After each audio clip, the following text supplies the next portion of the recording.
আচ্ছা, আজকে আমরা 3 এর সি করব। 3 এর সি তে আমরা মূলত হচ্ছে আজকে একটা নতুন পদ্ধতিতে ত্রিভুজের ক্ষেত্রফল বের করা শিখবো। হ্যাঁ, তাহলে সেটা একটু দেখি কি।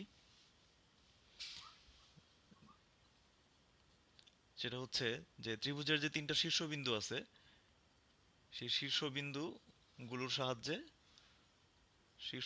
সাহায্যে ত্রিভুজের ক্ষেত্রফল নির্ণয়।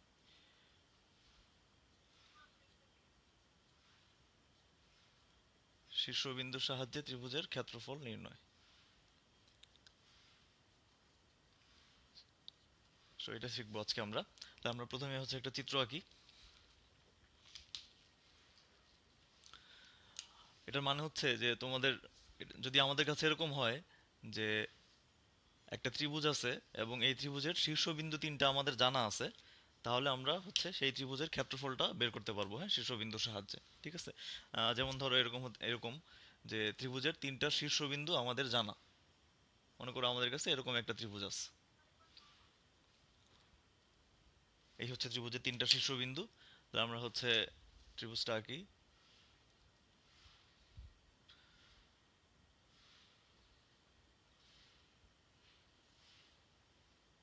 ধরো এই হচ্ছে আমাদের ত্রিভুজটা। তাহলে এই তিনটা শীর্ষবিন্দুর স্থানাঙ্ক আমাদের জানা থাকবে। হ্যাঁ, মনে করো এটা হচ্ছে x1 y1, আর এটা হচ্ছে বি। একটু উপরে লিখি আমি। এই স্থানাঙ্কটা হচ্ছে বি, যার স্থানাঙ্ক হচ্ছে মনে করো x2 y2। আর এটা হচ্ছে সি, যার স্থানাঙ্ক হচ্ছে x3 y3। ঠিক আছে। তাহলে একটা ত্রিভুজের তিনটা শীর্ষবিন্দু আমাদের জানা আছে।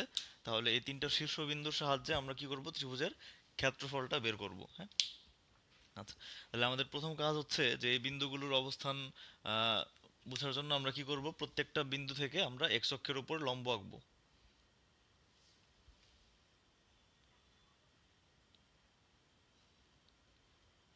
তাহলে আমরা প্রত্যেকটা বিন্দু থেকে এক্স অক্ষের উপরে লম্বটা নিই।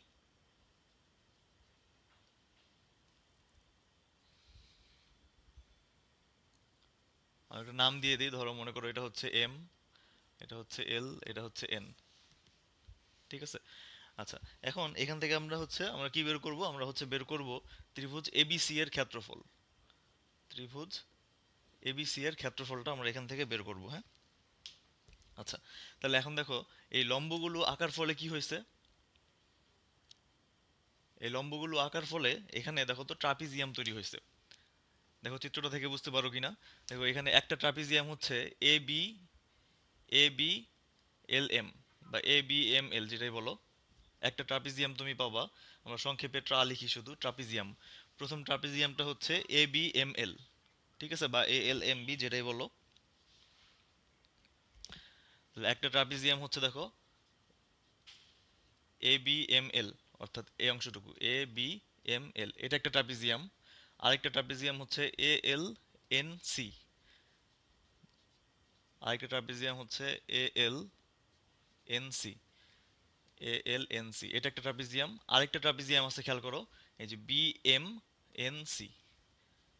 আরেকটা ট্রাপিজিয়াম হচ্ছে বি এম এন সি, অর্থাৎ এই অংশটুকু বি এম এন সি। দেখো এতটুকু সবাই বুঝতে পারছো যে এখানে তিনটা ট্রাপিজিয়াম আছে। বোঝা যাচ্ছে চিত্র দেখে যে এখানে এই তিনটা হচ্ছে ট্রাপিজিয়াম।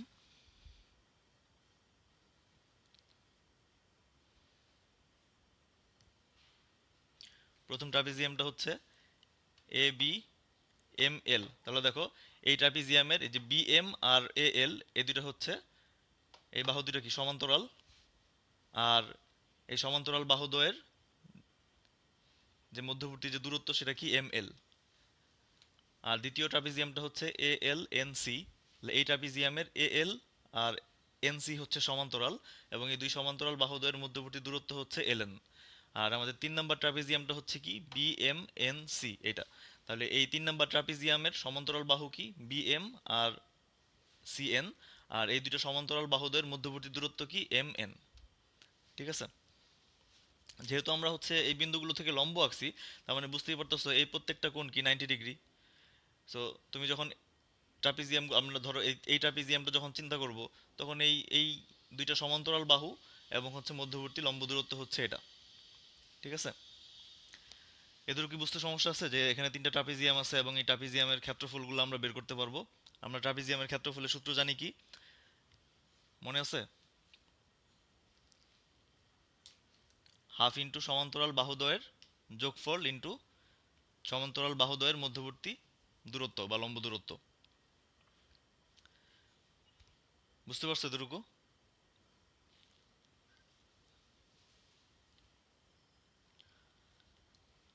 তোমরা কি শুনতে পাচ্ছ কথা?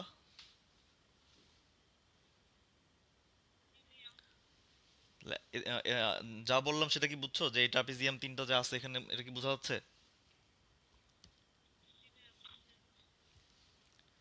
আচ্ছা, তাহলে দেখো আমরা এই ট্রাপিজিয়ামের সাহায্যে এই ত্রিভুজ এবিসি এর ক্ষেত্রফলটা বের করতে পারবো। কিভাবে দেখি? তাহলে আমরা এখানে একটু লিখি যে ত্রিভুজ এবিসি এর ক্ষেত্রফল, ঠিক আছে? আমি পুরোটা লিখলাম না, জাস্ট ত্রিভুজ এবিসি ইকুয়াল টু লিখলাম। তার মানে ত্রিভুজ এবিসি এর ক্ষেত্রফল, এই ত্রিভুজ এবিসি এর ক্ষেত্রফলটা আমরা কিভাবে পাবো খেয়াল করো। যে আমরা যদি আমাদের প্রথম ট্রাপিজিয়ামটা কি দেখো, এ বি এম এল, এই ট্রাপিজিয়ামটা নিলে আমরা এই অংশটুকু পেয়ে যাচ্ছি। দ্বিতীয় ট্রাপিজিয়ামটা হচ্ছে এ এল এন সি। তাহলে এই দুইটা ট্রাপিজিয়াম যদি আমরা যোগ করি তাহলে এই পুরো ক্ষেত্রটা চলে আসে, ঠিক আছে? তাহলে এই প্রথম দুইটা ট্রাপিজিয়াম যদি আমরা যোগ করি, অর্থাৎ trapezium A B M L plus trapezium A L N C, তাহলে এই দুইটা ট্রাপিজিয়াম যোগ করাতে কি হইলো, আমাদের এই পুরা ক্ষেত্রটা চলে আসছে। দেখো পুরা ক্ষেত্রটা, ঠিক আছে? প্রথম ট্রাপিজিয়াম হচ্ছে যে এটা, এই পুরোটা, আর দ্বিতীয় ট্রাপিজিয়ামটা হচ্ছে এই অংশের উপর। তাহলে দুইটা যোগ করলে পুরো ক্ষেত্রটা পেয়ে গেলাম। এখন এই পুরো ক্ষেত্র থেকে আমরা যদি এই 3 নাম্বার যে ট্রাপিজিয়ামটা আছে দেখো, এই 3 নাম্বার ট্রাপিজিয়ামটা যদি বাদ দেই, অর্থাৎ 3 নাম্বার ট্রাপিজিয়াম কোনটা, এই অংশটুকু দেখো, এই 3 নাম্বার ট্রাপিজিয়ামটা যদি বাদ দিই, অর্থাৎ এই ট্রাপিজিয়ামের ক্ষেত্রফলটা যদি এখান থেকে বাদ দেই, তাহলে আমাদের হচ্ছে ওই ত্রিভুজ ক্ষেত্র এবিসি এর ক্ষেত্রফলটা বের হয়ে আসবে। তাহলে আমরা বাদ দিব কি, আমাদের 3 নাম্বার যে ট্রাপিজিয়ামটা আছে সেই ট্রাপিজিয়ামের ক্ষেত্রফলটা বাদ দিব, বি এম এন সি। তাহলে এই দুইটা ট্রাপিজিয়াম যোগ করাতে পুরো ক্ষেত্রটা পাওয়া যাচ্ছে। আর সেখান থেকে এই 3 নাম্বার ট্রাপিজিয়ামটা বাদ দিলে দেখো আমাদের পেয়ে যাচ্ছি আমরা ওই ত্রিভুজ ক্ষেত্র এবিসি এর ক্ষেত্রফলটা, ঠিক আছে? বোঝা গেছে এতটুকু কিভাবে ত্রিভুজ ক্ষেত্র এবিসিটা আসছে?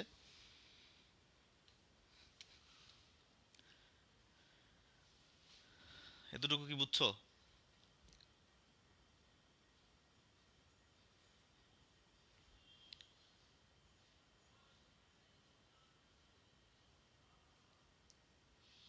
তোমরা কি আমার কথা শুনতেছো নাকি?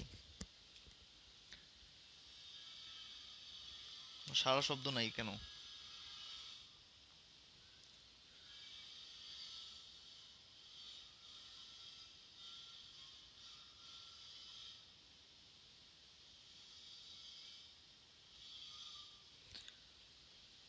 কথা কি শোনা যাচ্ছে না? কোনো সারা শব্দ নাই কারো?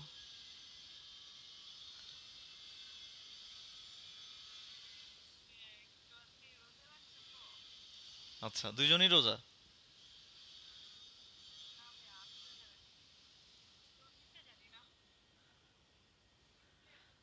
আচ্ছা, তাহলে দেখতে থাকো, না বুঝলে বললো, ঠিক আছে? আচ্ছা, তাহলে আমরা কি বললাম, এই দুইটা ট্রাপিজিয়াম যোগ করাতে আমরা পুরো ক্ষেত্রটা পেয়ে যাচ্ছি, চিত্র থেকেই বোঝা যাচ্ছে। আর এই পুরো ক্ষেত্র থেকে এই 3 নাম্বার ট্রাপিজিয়ামটা বাদ দিলেই ত্রিভুজ ক্ষেত্রটা চলে আসতেছে। এখন দেখো ট্রাপিজিয়ামের ক্ষেত্রফলের সূত্র আমরা জানি, যে হাফ ইন্টু সমান্তরাল বাহুদ্বয়ের যোগফল ইন্টু তাদের মধ্যবর্তী লম্ব দূরত্ব, অর্থাৎ সমান্তরাল বাহুদ্বয়ের মধ্যবর্তী দূরত্বটা, ঠিক আছে? তাহলে হচ্ছে আমরা যদি এই প্রথম ট্রাপিজিয়ামের ক্ষেত্রফলটা চিন্তা করি, তাহলে প্রথম ট্রাপিজিয়ামের ক্ষেত্রফলটা কি আসবে, হাফ ইন্টু সমান্তরাল বাহুদ্বয়ের যোগফল। তাহলে এ বি এম এল, এ বি এম এল এই ট্রাপিজিয়ামের সমান্তরাল বাহু কি, বি এম আর এ এল। তার মানে হচ্ছে B M plus A L, half into সমান্তরাল বাহুদের মধ্যবর্তী যোগফল ইন্টু তাদের মধ্যবর্তী লম্ব দূরত্ব। এই প্রথম ট্রাপিজিয়ামের লম্ব দূরত্ব হচ্ছে এটা এম এল। তাহলে এই হচ্ছে আমাদের প্রথম ট্রাপিজিয়ামের ক্ষেত্রফলটা পেয়ে গেলাম আমরা, ঠিক আছে? প্লাস 2 নাম্বার ট্রাপিজিয়ামটা যদি চিন্তা করি, 2 নাম্বার ট্রাপিজিয়ামটা হচ্ছে এ এল এন সি। এ এল এন সি এই ট্রাপিজিয়ামের সমান্তরাল বাহু দুইটা হচ্ছে কি, এ এল আর এন সি বা সিএন। তাহলে এ এল প্লাস এন সি ইন্টু তাদের মধ্যবর্তী লম্ব দূরত্ব। এই ট্রাপিজিয়ামের লম্ব দূরত্ব হচ্ছে কি, মধ্যবর্তী বাহুদের মানে সমান্তরাল বাহুদের মধ্যবর্তী দূরত্বটা হচ্ছে L N, L N. Minus এই 3 নম্বর ট্রাপিজিয়ামটা, 3 নম্বর ট্রাপিজিয়ামের ক্ষেত্রফল কি আসবে, হাফ ইন্টু সমান্তরাল বাহুদ্বয়ের যোগফল। 3 নম্বর ট্রাপিজিয়ামটা কোনটা, বিএম এনসি। তাহলে এই ট্রাপিজিয়ামের সমান্তরাল বাহু দুইটা কি, বিএম আর হচ্ছে এনসি। বিএম প্লাস এনসি এবং তাদের মধ্যবর্তী লম্ব দূরত্ব, এই ট্রাপিজিয়ামের ওই সমান্তরাল বাহুদ্বয়ের লম্ব দূরত্ব হচ্ছে দেখো এম এন। তাহলে ইন্টু এম এন। তাহলে এই হচ্ছে আমাদের 3টা ট্রাপিজিয়ামের ক্ষেত্রফল আমরা লিখলাম, ঠিক আছে। এখন হচ্ছে এই জিনিসগুলোর মান, মানে আমরা চিত্র দেখে বসায় দিতে পারবো, এই প্রত্যেকটা জিনিসের মান বের করতে পারবো চিত্র দেখে। তার আগে আমরা একটা কাজ করি, আমরা পুরো হাফটারে কমন নিয়ে নেই। হাফটা কমন নিয়ে নিলাম। তাহলে এখান থেকে আমরা হচ্ছে এখন কি পাবো দেখো। আচ্ছা, তাহলে এই প্রথম অংশে থাকবে কি, এটা BM plus A L into M এল। তাহলে আমরা হচ্ছে বিএম, এ এল আর এম এল এই তিনটা জিনিস একটু বের করি, ঠিক আছে। তাহলে বলতো বিএম মানে কি, বিএম মানে হচ্ছে যে এই অংশটুকু। দেখো আমরা স্থানাঙ্ক সম্পর্কে যেহেতু আমাদের ধারণা আছে এখন, বিএম এর মান কত বলতে পারবা, বিএম, বিএম হচ্ছে দেখো ওয়াই টু, তাই না। তাহলে বিএম হচ্ছে Y two plus A L, A L হচ্ছে দেখো ওয়াই ওয়ান, তার মানে y one into M L. M L হচ্ছে কি দেখো, এম এল হচ্ছে এই অংশটুকু। তাহলে এম এল আমরা বের করতে পারবো, আমরা যদি হচ্ছে এই মূলবিন্দু থেকে এল পর্যন্ত দূরত্ব কি, এক্স ওয়ান। তাহলে এক্স ওয়ান থেকে যদি আমরা যে এক্স টু বাদ দিই, তাহলে দেখো এম এল চলে আসতেছে। তাহলে এম এল হচ্ছে আসলে এক্স ওয়ান থেকে এক্স টু বাদ দিব, তাহলে x one minus x two. তাহলে এটা হচ্ছে এই প্রথম অংশটা লিখলাম, ঠিক আছে। মাঝখানের প্লাস, হাফ তো কমন নিয়ে নিছি আগে, এখন এটা লিখবো। তাহলে এটাতে কি আছে দেখো, এ এল, এ এল তো জানাই আছে y one plus NC, NC হচ্ছে ওয়াই থ্রি। আর এটার সাথে গুণ অবস্থায় থাকবে কি, সিএন বা এনসি। আচ্ছা এটা একটু, ও সরি, এটা এল এন তাই না, এল। সো এই এল এন অংশটুকু আমরা বের করতে পারবো আবার। এই এল এনটা কি আসবে দেখো, এল এন এই মূলবিন্দু থেকে এই পর্যন্ত দূরত্বটা হচ্ছে কত, এক্স থ্রি। এখান থেকে এই পর্যন্ত দূরত্ব হচ্ছে এক্স থ্রি। এক্স থ্রি থেকে দেখো বাদ দিব আমরা x one, x one, x three থেকে এক্স ওয়ান বাদ দিলে যে অংশটুকু পাবো এল এন, ঠিক আছে। তাহলে এক্স থ্রি থেকে বাদ দিব হচ্ছে এক্স ওয়ান, কারণ এখান থেকে এই পর্যন্ত দূরত্ব হচ্ছে এক্স ওয়ান, এক্স ওয়ান বাদ দিলে এতটুকু চলে আসবে। আর এরপরে কি আছে, আমরা এটা এটা একটু মুছে ফেলি। এরপর মাঝখানে মাইনাস দিলাম, হাফ কমন নিয়ে নিচ্ছি, তাহলে এখানে থাকবে শুধু এটা বিএম প্লাস এনসি। বিএম মানে হচ্ছে তো জানাই আছে ওয়াই টু প্লাস এনসি মানে হচ্ছে ওয়াই থ্রি। আর এর সাথে গুণ অবস্থা থাকবে এম এন, এম এন হচ্ছে দেখো এখান থেকে এই পর্যন্ত।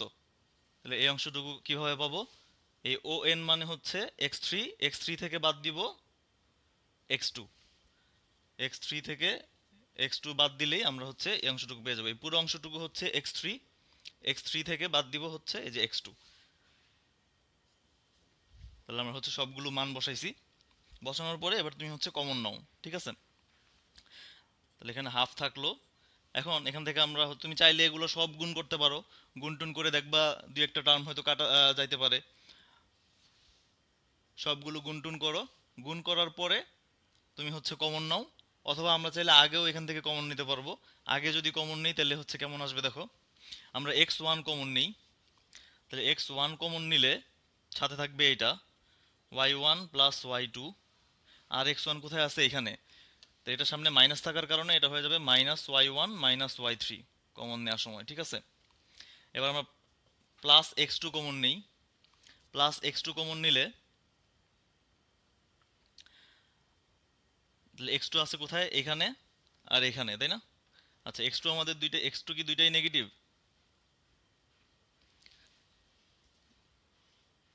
এক্স টু আমাদের হচ্ছে দুইটাই নেগেটিভ না। তাহলে একটা কাজ করো, আমরা মাইনাস এক্স টু কমন নিতে পারি। একবারে মাইনাস এক্স টু কমন নিই। তাহলে মাইনাস এক্স টু কমন নিলে এখানে থাকবে হচ্ছে দেখো Y one plus Y two, এই অংশটুকু আসলো Y one plus Y two. আর এখানে এখান থেকে কি আসবে, এখানে আবার সামনে একটা মাইনাস আছে, এটা খেয়াল রাখো। তাহলে এখান থেকে আসবে মাইনাস এক্স টু কমন নিয়ে নিছি, তাহলে থাকবে হচ্ছে minus Y two minus Y three, ঠিক আছে। এবার এক্স থ্রি কমন নেই, এক্স থ্রি কমন নাও, এক্স থ্রি কোথায় আছে দেখো, এক্স থ্রি আছে এখানে, তাহলে এখানে থাকবে y one plus y three, y one plus y three, আরেকটা এক্স থ্রি আছে এখানে। So, এখানে মাইনাস আছে সামনে, তাহলে এটা হয়ে যাবে কত, minus Y two minus Y three. তাহলে আমরা হচ্ছে কমন নিয়ে নিলাম, ঠিক আছে। তাহলে কমন নেওয়ার পরে আমাদের কি আসতেছে দেখি আমরা, কমন নেওয়ার পরে আসবে হচ্ছে এক্স ওয়ান, ঠিক আছে। এখানে দেখো এই লাইনটা, আচ্ছা আমি এই পর্যন্ত বুঝছো তাই না? হ্যাঁ, এখন তুমি হচ্ছে দেখো এগুলো তো গুণ অবস্থায় আছে না, গুণ অবস্থায় আছে, তুমি হচ্ছে সিম্পলি গুণ করে দাও, সবগুলো গুণ করো, ঠিক আছে।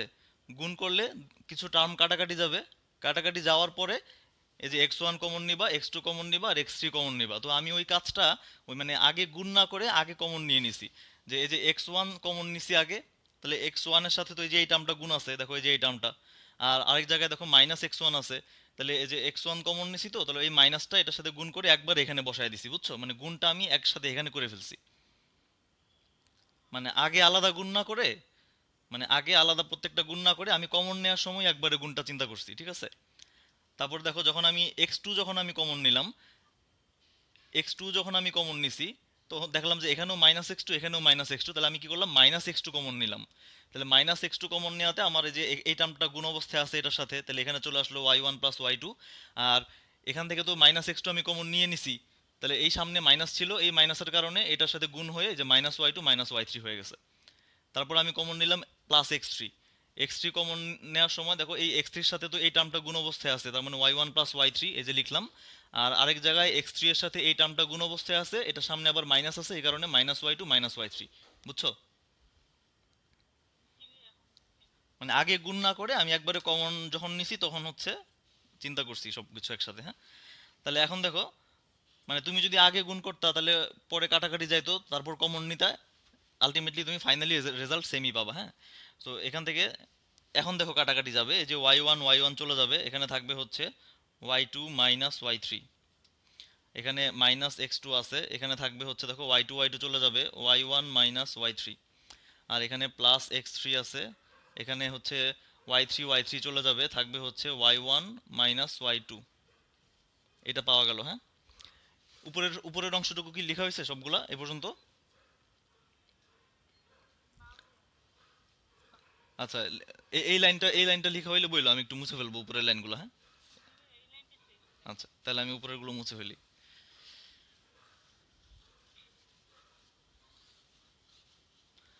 আচ্ছা, এখন দেখো এই যে ফাইনালি আমরা যেটা পাইলাম, এখন তো আর কিছু করা যাচ্ছে না, তাই না?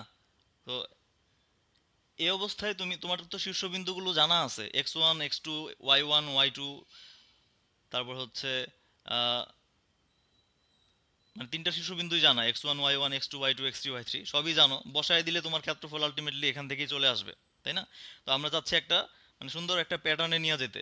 এখন দেখো এই যে লাইনটা আছে, এই লাইনটারই তুমি আসলে কিভাবে চিন্তা করতে পারো, এই লাইনটারই দেখো তুমি যদি, আমরা নির্ণায়ক শিখছি, এই লাইনটারই তুমি নির্ণায়ক আকারে লিখতে পারো, দেখো এরকম x one y one one, x two y two one, x three y three one.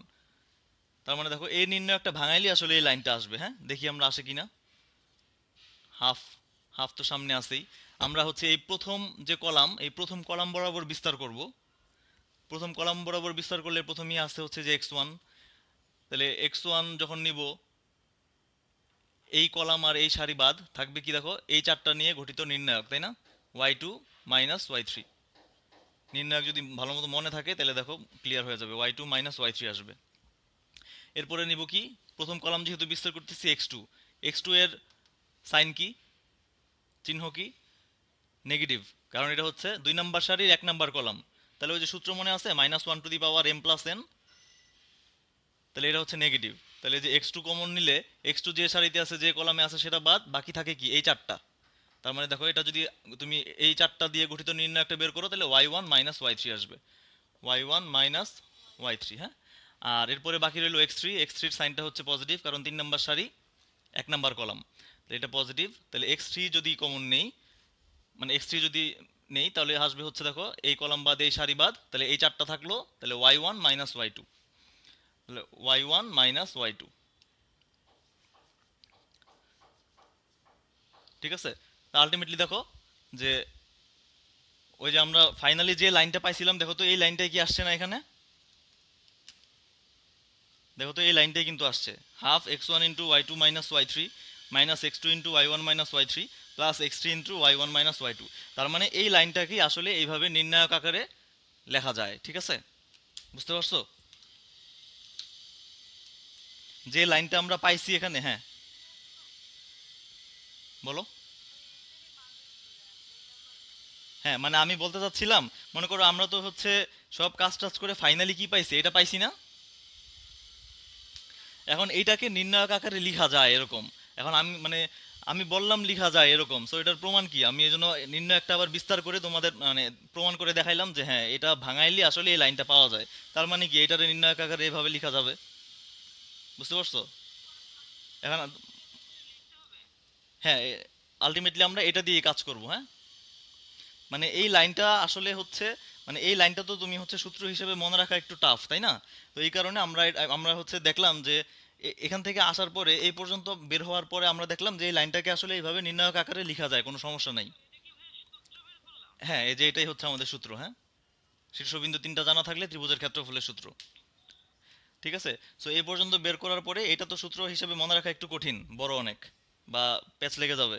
So এই কারণে আমরা দেখলাম যে এই লাইনটাকে আসলে এইভাবে নির্ণায়ক আকারে লেখা যায়, এবং লেখা যে যায় সেটাও আমরা একটু আবার বিস্তার করে দেখলাম। হ্যাঁ আসলে তো ভাঙাইলে ওইটাই পাওয়া যায়, তাই না? সো ভাঙাইলে যেহেতু এটাই পাওয়া যায়, তার মানে আমরা এই নির্ণায়কটা সূত্র হিসেবে ব্যবহার করতে পারি। হ্যাঁ, তাহলে ফাইনালি আমাদের হচ্ছে কি আসলো?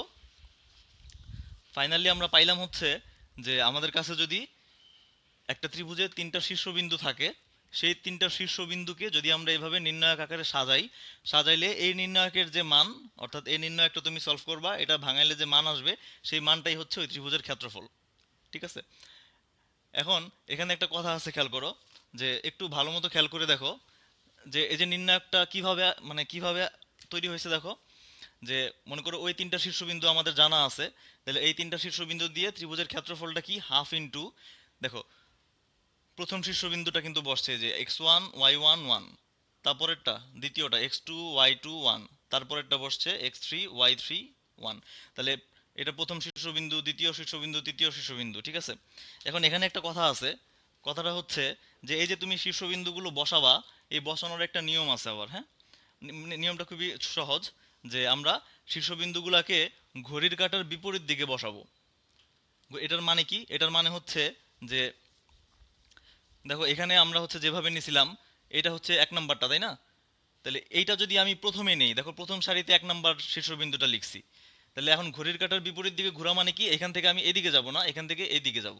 সো এই প্রথমটা বসাইছি, এরপরে হচ্ছে যে দুই নাম্বারটা বসাইছি দুই নাম্বার সারিতে, আর ফাইনালি এই যে ঘড়ির কাঁটার বিপরীত দিকে গিয়ে তিন নাম্বারটা বসাইছি তিন নাম্বার সারিতে। সো এখন সবসময় যে এখান মানে প্রথমটাই তোমার প্রথমে বসাইতে হবে এমন না। তুমি যে মনে করো তোমার তিনটা শীর্ষবিন্দু আছে, তুমি যে কোনো একটা থেকে শুরু করতে পারো, কোনো সমস্যা নাই, বাট তুমি ঘড়ির কাঁটার বিপরীত দিকে যাও। এটা কেন? যে তুমি যদি শীর্ষবিন্দুগুলোকে ঘড়ির কাঁটার বিপরীত দিকে বসাও, তাহলে এখান থেকে যে মান পাবা সেই মানটা আসবে পজিটিভ। আর যদি তুমি হচ্ছে ঘড়ির কাঁটার দিকে বসাও, শীর্ষবিন্দুগুলোকে যদি এই যে নির্ণায়কে ঘড়ির কাঁটার দিকে বসাও, অর্থাৎ মনে করো প্রথমে মনে করো এটা এ, এটা বি, এটা সি, মনে করো তুমি হচ্ছে প্রথমে ধরো বি বসাইছো। ঠিক আছে, প্রথমে মনে করো বি বসাইলা, বি এর স্থানাঙ্কটা বসাইলা, এরপরে বসাইলা হচ্ছে এ, তার মানে তুমি ঘড়ির কাঁটার দিকে যাচ্ছ, তারপরে বসাইলা সি। এই অবস্থায় কি হবে? ক্ষেত্রফলের মান ঠিকই আসবে, বাট সামনে একটা নেগেটিভ সাইন আসবে, তো ওইটা আবার তোমার হচ্ছে লাস্টে দিয়ে এরকম বলতে হবে, যেহেতু ক্ষেত্রফল দূরত্ব এগুলো তো ঋণাত্মক হইতে পারে না। সো ওই অ্যাবসলিউট সাইন দিয়ে তোমাকে একটা লাইন বাড়তি লিখতে হবে আর কি। হ্যাঁ,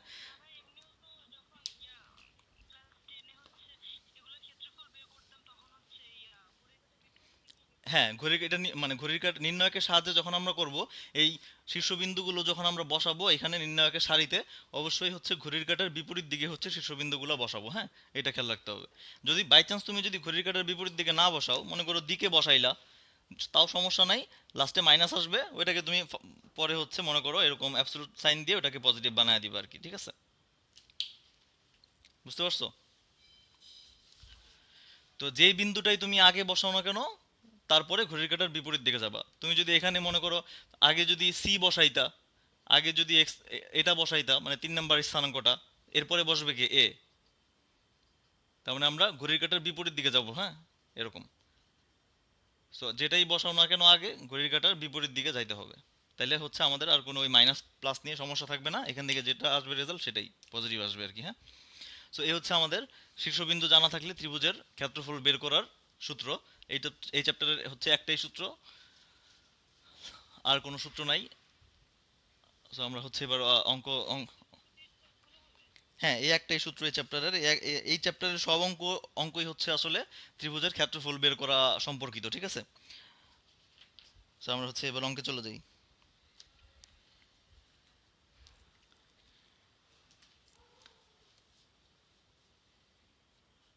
আমার কাছে যে বই আছে সেটার 1-1 নাম্বার অঙ্ক। এখানে দেখো প্রশ্নটাই বলছে যে ত্রিভুজ এবিসি এর শীর্ষবিন্দুগুলো দেয়া আছে এরকম, যে এ এর স্থানাঙ্ক হচ্ছে 5,6,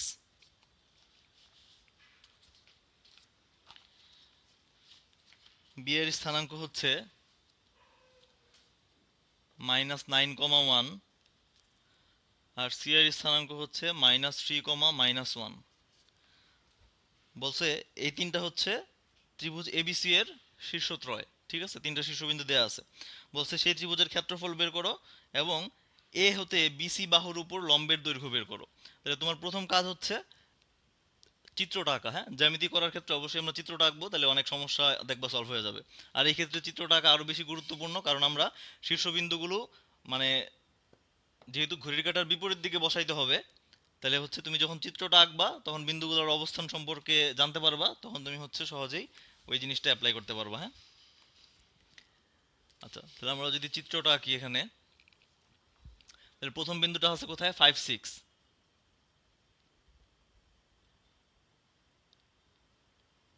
প্রথম বিন্দুটা আছে দেখো এখানে 5, 6। 2 নম্বর বিন্দুটা হচ্ছে কোথায়, -9,1, -9,1 এখানে, এটা হচ্ছে আমাদের বি। আর সি হচ্ছে -3, -1, সি হচ্ছে এখানে, ঠিক আছে। তাহলে আমরা ত্রিভুজের তিনটা শীর্ষবিন্দু পেয়ে গেলাম। এখন তুমি হচ্ছে ত্রিভুজটা আঁকো। চিত্রগুলো ভালো ভালো হইতেছে না, একটু কষ্ট করে বুঝা নিও। তাহলে এই হচ্ছে আমাদের ত্রিভুজটা, ঠিক আছে। তাহলে প্রথমে বলছে যে এই ত্রিভুজের ক্ষেত্রফলটা বের করো। কি সমস্যা এখানে সেরকম হয়ে যাচ্ছে কেন? আচ্ছা, প্রথমে আমাদের বলছে ত্রিভুজ এবিসি এর ক্ষেত্রফল বের করতে হবে। সো এটা তো আমরা বের করতে পারি। ত্রিভুজ এবিসি এর আমরা সূত্র জানি, হাফ, এবং কি করব, নির্ণায়ককে যে কোনো বিন্দু থেকেই শুরু করো, ঘড়ির কাঁটার বিপরীত দিকে বসাও। তো আমি যদি এর স্থানাঙ্কটা আগে বসাই, তাহলে কি আসবে, 5, 6, আর এই যে আমাদের সূত্রের আমাদের ওখানে কি ছিল, 1। তাহলে বিপরীত দিকে অনুসরণ করলে এরপরে বসবে বি, তার মানে -9, 1, আর হচ্ছে আমাদের এই সূত্রের 1। তারপরে বসবে সি, -3, -1, সূত্রের 1। এখন আমরা তো নির্ণায়ক সলভ করতে পারি, তাই না? নির্ণায়ক তো আমরা হচ্ছে সলভ করা শিখছি, এখন এটা সলভ করবা। এটা সলভ করলে যে ক্ষেত্রফল আসবে সেটাই হচ্ছে আমাদের কি, ত্রিভুজের ক্ষেত্রফল, হ্যাঁ। হ্যাঁ, তাহলে ওইটা আমি আর করলাম না, এটা তো পারবাই। তো এটার অ্যান্সারটা আসবে হচ্ছে সম্ভবত 29, 29 বর্গ একক আমরা বললাম, হ্যাঁ। তাহলে আমাদের প্রথম অংশের কাজ শেষ, যে ত্রিভুজ এবিসি এর ক্ষেত্রফল আমরা বের করছি, হ্যাঁ। আচ্ছা, এর পরের অংশটা কি বলছিল, পরের অংশটাই বলছিল যে এ হতে এই বিসি বাহুর উপর লম্ব আঁকো। তাহলে এ থেকে বিসি বাহুর উপর লম্ব আঁকতে হবে। চিত্রটা খুবই একটু বিদঘুটে টাইপের, বাঁকাতেরা। তো মোটামুটি ধরে নাও যে মনে করো এটা হচ্ছে লম্ব, ঠিক আছে, যে এই এডি হচ্ছে আমাদের বিসি বাহুর উপরে লম্ব। তাহলে আমাদের কি করতে হবে, সম্ভবত এই লম্বের দৈর্ঘ্যটা বের করতে বলছে। বিসি বাহুর উপর লম্বের দৈর্ঘ্য, এই এডির দৈর্ঘ্যটা বের করতে বলছে, হ্যাঁ। তো আমরা তো ডি বিন্দুর স্থানাঙ্ক জানি না। ডি বিন্দুর স্থানাঙ্কটা জানা থাকলে সুবিধা হইতো। এ এর স্থানাঙ্ক আর ডি এর স্থানাঙ্কের সাহায্যে দূরত্বের সূত্র দিয়ে এডির দৈর্ঘ্য বের করে ফেলতাম, তো সেটা তো সম্ভব না। আর ডি এর অবস্থানও আমরা জানি না। এটা বিসি এর মধ্যবিন্দু হইলে সেটাও আমরা বের করতে পারতাম, সেটাও এখানে আমাদের জানা নাই। তাহলে আমরা কি করব, আমাদের হচ্ছে এই জিনিসটা জানা আছে, যেহেতু এডি লম্ব, তাহলে নর্মালি ত্রিভুজ এবিসি এর ক্ষেত্রফল কি? ক্ষেত্রফল হচ্ছে হাফ ইন্টু ভূমি বিসি ইন্টু উচ্চতা হচ্ছে এই যে এডি। তাহলে এবিসি এর ক্ষেত্রফল তো 29 বের করছোই, তাই না? আর এই টুটা এদিকে চলে আসলো। আর দেখো বিসি, বিসি তুমি বের করতে পারবা, বি এর স্থানাঙ্ক জানো, সি এর স্থানাঙ্কও জানো। সো বিসি এর স্থানাঙ্কটা বের করতে মানে বিসি এর দৈর্ঘ্যটা বের করতে পারবা, তাহলে দেখো এই যে এডিটা বের হয়ে যাবে। হ্যাঁ, বুঝা গেছে? আচ্ছা, তাহলে এটা পারবা।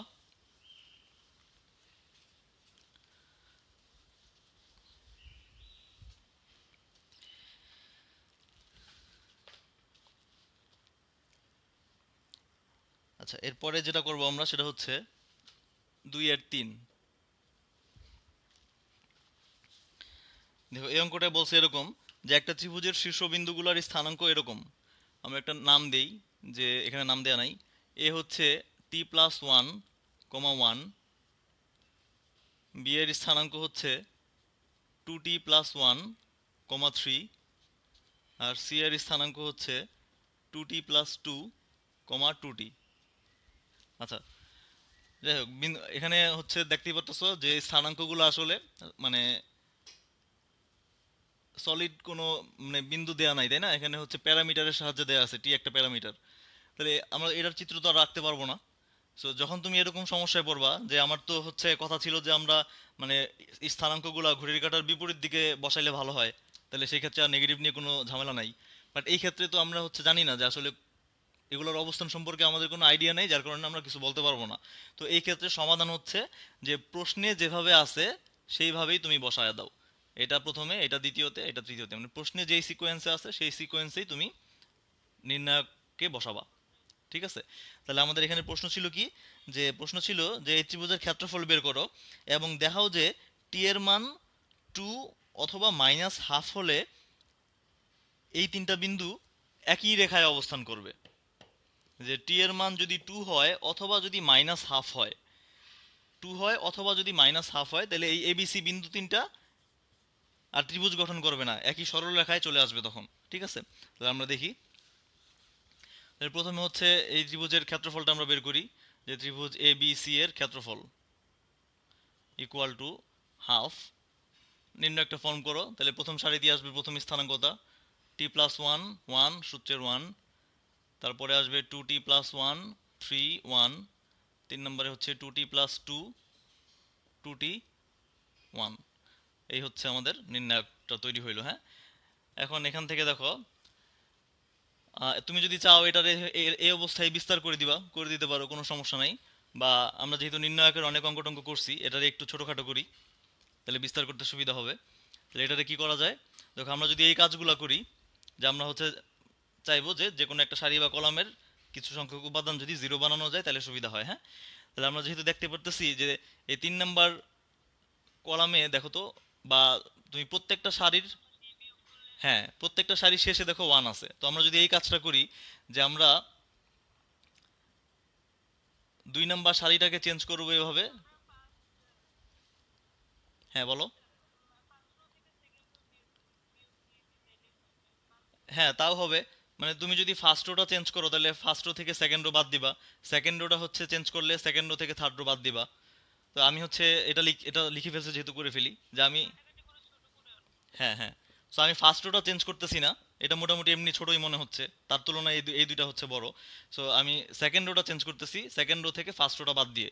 তাহলে এটা সেকেন্ড রো থেকে তুমি ফার্স্ট রোটা বাদ দাও, 2t+1 থেকে t+1 বাদ গেলে থাকবে কত? শুধু টি থাকবে একটা।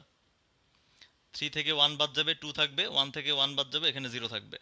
আর থার্ড রোটা চেঞ্জ করতেছি এভাবে যে থার্ড রো থেকে সেকেন্ড রোটা বাদ দিয়ে। তাহলে থার্ড রো থেকে সেকেন্ড রোটা বাদ দিয়ে দাও। তাহলে দেখো 2t+2 থেকে 2t+1, তাহলে 2t কাটা, এখানে থাকবে 1। 2t-3 এখানে থাকবে 2t-3, 1 - 1 0। সো এই অবস্থায় দেখো আমাদের হচ্ছে এই 3 নাম্বার যে কলাম, এই 3 নাম্বার কলামটা হচ্ছে 3 নাম্বার কলামের একটা মাত্র উপাদান আছে, বাকি দুইটাই জিরো। সো এই 3 নাম্বার কলাম বরাবর বিস্তার করলে আমাদের সুবিধা হবে। হ্যাঁ, সো হাফ ইন্টু, আমরা 3 নাম্বার কলামটাই বিস্তার করি, জাস্ট একটা উপাদান আছে 1। সো এটা নিলে কি হবে? এই কলাম বাদ আর এই সারি বাদ, তাহলে এই চারটা নিয়ে গঠিত নির্ণায়ক। তাহলে টি ইন্টু এটা আসবে টি ইন্টু 2t+2t-3। তাহলে আসবে কত, 2t² মাইনাস 3t আর মাইনাস এই যে 2, এটা আসলো। হ্যাঁ, ঠিক আছে।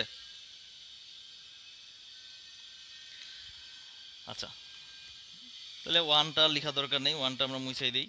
সো আলটিমেটলি এটা হচ্ছে আমাদের ত্রিভুজের এটার আর এখানে কিছু করা যাচ্ছে না, এটারে এভাবে রেখে দাও, এটাই হচ্ছে আমাদের ত্রিভুজের ক্ষেত্রফল। সো এবার পরের পার্টে, হ্যাঁ এটাই তো আমাদের তো অ্যান্সার, তো এটাই ত্রিভুজের ক্ষেত্রফল, তো এটাই, আর তো কিছু করার নাই এখানে। আর কিছু করতে পারবা? হ্যাঁ, টি এর মান তো বের করার শর্ত বলে দিছে, কি বলছে ওই যে, যে যদি টি এর মান দেখাও, যে টি এর মান যদি 2 হয় অথবা যদি মাইনাস হাফ হয়, তাহলে দেখাও যে এই তিনটা বিন্দু আর ত্রিভুজ গঠন করবে না, তখন একই সরল রেখায় থাকবে। এখন এটা প্রমাণ করতে হবে। হ্যাঁ, যদি টি এর মান এই দুইটার যে কোনো একটা হয়, তাহলে তিনটা বিন্দু ঢাল, অর্থাৎ এ বি এর ঢাল আর বিসি এর ঢাল। হ্যাঁ, ঢালের দিকে আপাতত যাওয়ার দরকার নাই, ঢাল তো আমরা এখনো শিখি নাই, বুঝছো। হ্যাঁ, ঢাল ওই এ বি আর বিসি এর ঢাল সমান। হ্যাঁ, ঢাল সমান। হ্যাঁ হ্যাঁ, ঢাল দিয়ে আমরা করব না। হ্যাঁ হ্যাঁ, ওই যে যদি একই সরলরেখার উপরে এরকম থাকে, এ যে ধরো এ বি বিসি, তাহলে এ বি এর ঢাল আর বিসি এর ঢাল তো অবশ্যই সমান। বাট আমরা ঢাল যেহেতু এখনো শিখি নাই, ঢাল শিখবো 3 এর ইতে, সো ঢাল দিয়ে আপাতত করব না। হ্যাঁ, তাহলে আমরা কি করব, যে শর্তটা কি, যে যদি ত্রিভুজ মানে যদি টি এর মান 2 অথবা মাইনাস হাফ হয়, তাহলে এই এবিসি বিন্দু তিনটা একই সরলরেখার উপরে অবস্থিত হবে। তাহলে এবার দেখো, যে তিনটা বিন্দু একই সরলরেখার যদি উপর যদি অবস্থিত হয়, তাহলে এই তিনটা বিন্দু দিয়ে কি ত্রিভুজ গঠন করা সম্ভব? তিনটা বিন্দু একই রেখার উপরে হইলে এই তিনটা বিন্দু দিয়ে কি ত্রিভুজ গঠন করা সম্ভব? অবশ্যই না, তাই না? তাহলে একই রেখার উপরে তিনটা বিন্দু থাকলে তো আর এই তিনটা বিন্দু দিয়ে ত্রিভুজ গঠন করা সম্ভব না বা আঁকা সম্ভব না। তাহলে এই এই ক্ষেত্রে এই ত্রিভুজের ক্ষেত্রফলটা কি হবে? অবশ্যই জিরো হবে না, যদি তারা একই রেখার উপরে থাকে। তিনটা বিন্দু একই রেখার উপরে থাকলে এই তিনটা বিন্দু দিয়ে যদি আমরা কল্পনা করি ত্রিভুজ আঁকা যাবে, সেই ত্রিভুজের ক্ষেত্রফল অবশ্যই জিরো, কারণ আঁকা তো যাবে না। ঠিক আছে, এটাই হচ্ছে আমাদের কন্ডিশন। হ্যাঁ, এটা দিয়ে আমরা করব। তাহলে আমরা এখানে একটু লিখি যে এ বি ও সি বিন্দু ত্রয়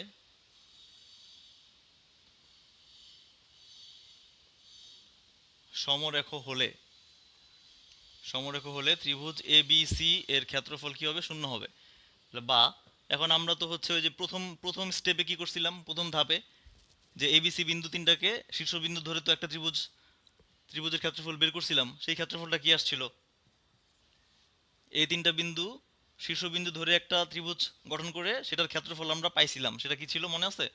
ওই যে একটু আগে যেটা বের করলাম, এখানে কত ছিল বলো তো? 2t², একটু খাতা দেখে বলো, 2t² মাইনাস 3t ছিল না? তো বিন্দু তিনটা যদি সমরেখ হয়, সেই তিনটা বিন্দু দিয়ে তো ত্রিভুজ আঁকা যাবে না। যদি কল্পনা করি ত্রিভুজ আঁকা যাবে, সেই ত্রিভুজের ক্ষেত্রফল অবশ্যই জিরো। এখন প্রথম ধাপে আমরা এই তিনটা বিন্দুকে ত্রিভুজের শীর্ষবিন্দু ধরে একটা ত্রিভুজ গঠন করছিলাম এবং সেটার ক্ষেত্রফল পাইছিলাম এরকম। এখন বিন্দু তিনটা যদি একই রেখার উপর অবস্থিত হয়, সেই ক্ষেত্রফলটা আসলে জিরো হয়ে যাবে। মানে এই যে বিসির ক্ষেত্রফলটা আমরা জাস্ট বসায় দিলাম আগে যেটা পাইছিলাম। হ্যাঁ, তাহলে হাফ, এটা গুণ করে দাও, জিরো হয়ে গেল। ফাইনালি রইল আমাদের 2t² মাইনাস 3t মাইনাস 2। এখন এটা সলভ করো, এটা মিডল ফ্যাক্টর করলেই ওই যে টি এর মান 2 আর হচ্ছে মাইনাস হাফ চলে আসবে। তাহলে দেখো এখানে কত হবে? 2t²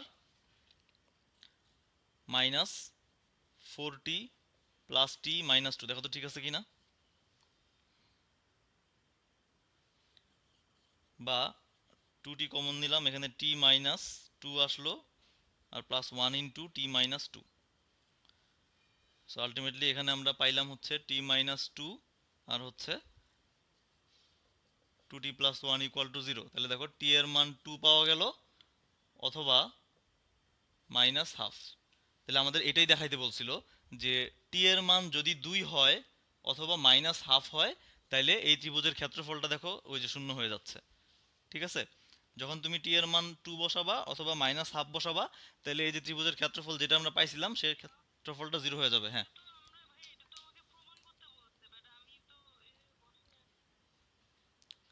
হ্যাঁ প্রমাণিত করলাম আমরা। এই যে কি কি প্রমাণ করতে বলছিল? যে আমরা আমরা তো বলি নাই, আমরা বলছি দেখো হলে এবিসি বিন্দুত্রয় সমরেখ যদি হয়, হলে ক্ষেত্রফল 0 হবে।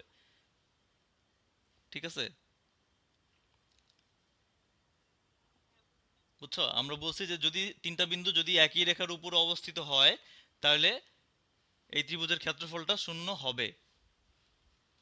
ঠিক আছে, তাহলে শূন্য হবে এটা ধরে আমরা দেখলাম যে টি এর মান 2 এবং -½ পাওয়া যায়। এটাই আমাদের দেখাইতে বলছিল, যে টি এর মান 2 এবং -½ কখন পাওয়া যাবে, যদি তিনটা বিন্দু সমরেখ হয়। এটাই প্রশ্নে বলছিল, যে দেখাও যে বিন্দু তিনটি সমরেখ হবে যদি টি ইকুয়াল টু 2 অথবা -½ হয়। সো এই যে বিন্দু তিনটা সমরেখ যদি হয়, তাহলে দেখো আসলেই তো টি এর মান 2 এবং -½ পাওয়া গেছে। ঠিক আছে, এটাই দেখাইতে বলছে। বুঝছো?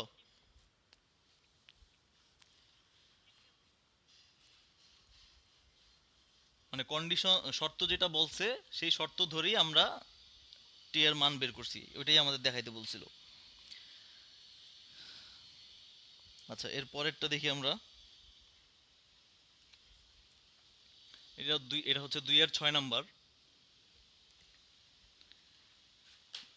এখানে প্রশ্নটা আছে হচ্ছে দেখো এরকম, যে তিনটা বিন্দু দেয়া আছে, এ হচ্ছে 3,4, বি হচ্ছে 2t,5, আর সি হচ্ছে 6,t।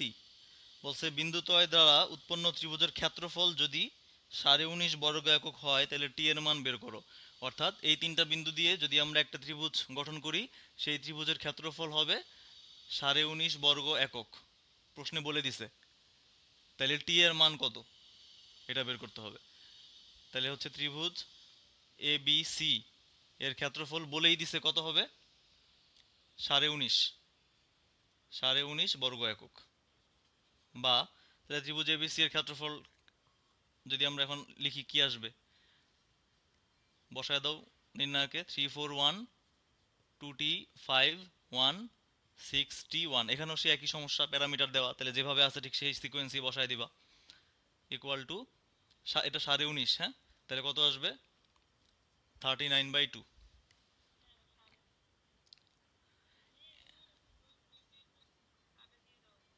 দুই দুই কাটা দিবা, সর্বনাশ। দুই দুই কাটা দিবা কেন? এটা তো 19 × 1/2 না, এটা তো একটা মিশ্র ভগ্নাংশ। 19.5, এই জায়গাটাতেই মানে সব থেকে বেশি ভুল করে সবাই, বুঝছো? যে এটাকে কি করে, এই দুই ওই পাশে নিয়ে এই টুটু কাইটা দিয়া এখানে 19 লিখে, কিন্তু এটা কি তাই? এই এইটা আর এটার মধ্যে কি পার্থক্য আছে না? এখানে হাফ গুণ অবস্থায়, আর এখানে এটা তো একটা মিশ্র এখানে এখানে তো এই 19, এইটার মানে হচ্ছে কি 19 প্লাস হাফ, তাহলে কি আসবে, এইটা আসবে। ঠিক আছে, মিশ্র ভগ্নাংশ। এই এই এই ভুল যেন না করো, হ্যাঁ, খেয়াল রাখবা। এখানে পরীক্ষাতে অনেক সময় এই 19.5-এর পরিবর্তে অন্য কোনো মান দিতে পারে, হ্যাঁ। তাহলে এখন আমাদের দুই দুই কাটা যাবে। বা এখন তুমি হচ্ছে দেখো এখানে এখানে থাকতেছে আমাদের তাহলে 3, 4, 1, 2t, 5, 1, 6t, 1। তাহলে দুই দুই এখানে এখন থাকতেছে এটা। সো এখন তুমি হচ্ছে এই যে এই নির্ণায়কটারে ভাঙাও, এখান থেকে এটারে ভাঙায়া লাস্টে তুমি টি এর মান পেয়ে যাবা। ঠিক আছে, আশা করি বাকিটুকু পারবা। পারবে না?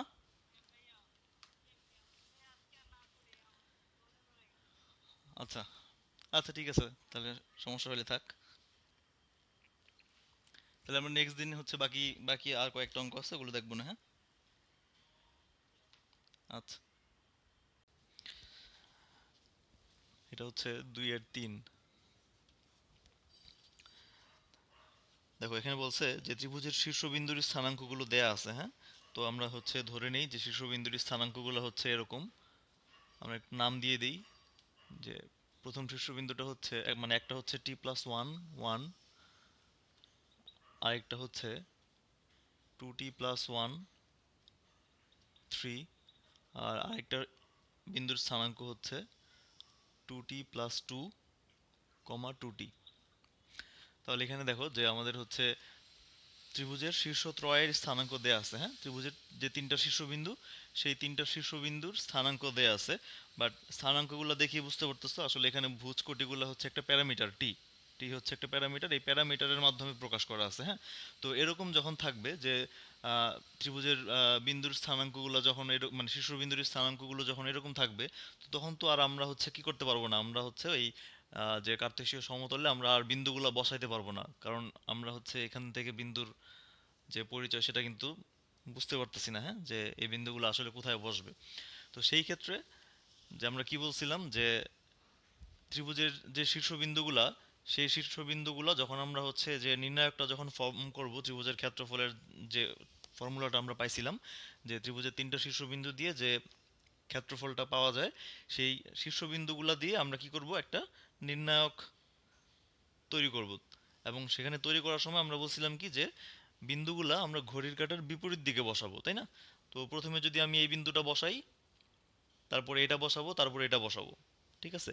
বা ধরো প্রথমে তুমি এইটা বসাইছো, তারপরে এটা বসাবা, তারপরে এটা বসাবা, অর্থাৎ যেটাই তুমি প্রথমে বসাও, তারপর ঘড়ির কাঁটার বিপরীত দিকে বাকি দুইটা বিন্দু বসাইতে হবে, হ্যাঁ।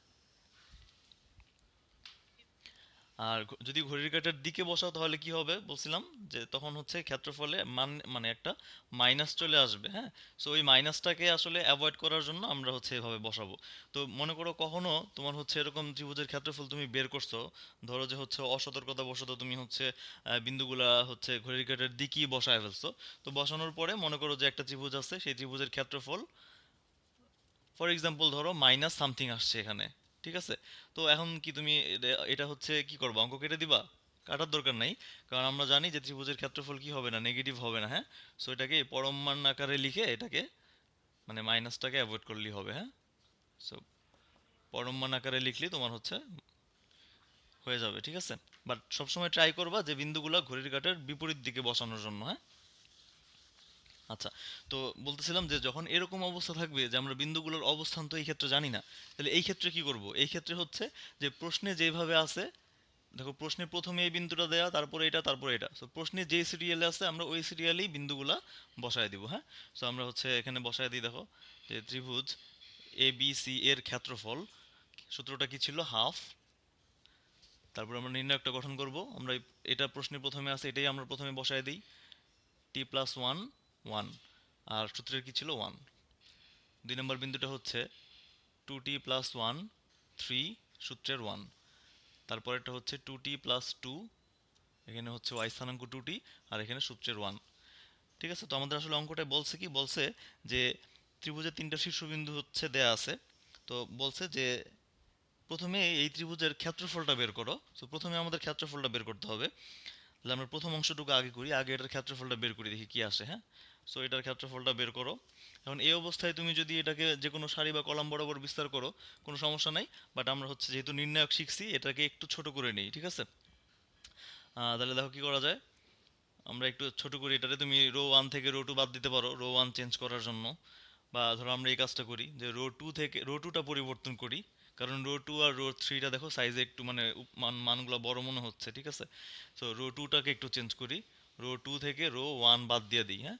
সো আমি রো ওয়ানটার কোনো পরিবর্তন আসলে করতেছি না, এটা যা ছিল তাই থাকবে। তাহলে রো টুটাকে আমরা কিভাবে পরিবর্তন করব, রো টু থেকে রো ওয়ান বাদ দিয়ে।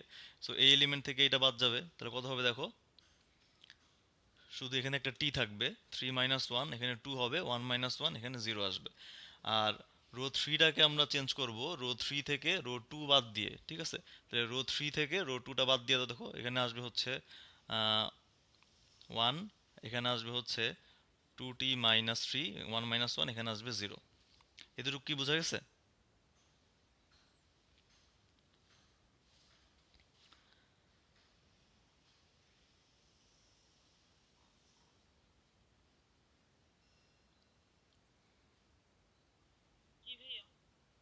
আচ্ছা,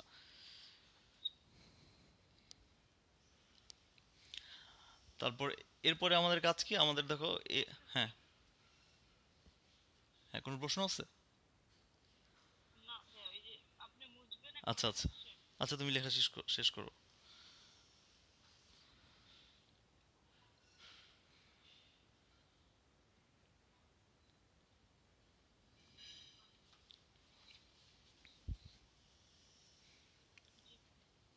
হয়েছে? আচ্ছা, তাহলে আমরা এই লাইনটা তো আমাদের লাগবেই, তাহলে এই লাইনটা থেকে এখন দেখি কি উপরের এগুলো একটু মুছে দিই। সো এই লাইনটা থেকে কি পাই দেখো, হাফ আছে। এখন তুমি হচ্ছে যে আমাদের যে 3 নাম্বার যে কলামটা আছে, এই কলাম বরাবর বিস্তার করো, বিস্তার করলেই দেখো সহজ হয়ে যাবে, তাই না? সো এই কলামের জাস্ট এই একটা এলিমেন্ট আছে। সো আমরা এই কলাম বরাবর বিস্তার করি, তাহলে হচ্ছে হাফ থাকলো। তাহলে এই কলাম বরাবর বিস্তার করলে যে এই একটা এলিমেন্ট আমাদের নিতে হবে শুধু 1। তাহলে 1 যদি আমি নেই, এই কলাম আর এই সারি বাদ যাবে, তাহলে হচ্ছে এইটা ইনটু এটা। তাহলে আসবে কত দেখো, 2t² minus 3t minus 2।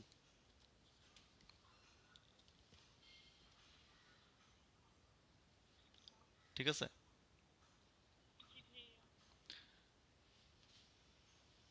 2t² minus 3t minus 2। হ্যাঁ, আচ্ছা। সো এর পরের কাজটা কি, এরপরে হচ্ছে, আচ্ছা এটাই তো আমাদের ক্ষেত্রফল, তাই না? সো আমরা এটারে একটু এইভাবে লিখে ফেলি। সো এটাই হচ্ছে আমাদের ত্রিভুজের ক্ষেত্রফলটা। হ্যাঁ, সো এখানে লিখে দিতে পারো এত বর্গ একক। ঠিক আছে, এখান থেকে আর কিছু করার নাই। এখন পরের অংশটুকুতে বলছে যে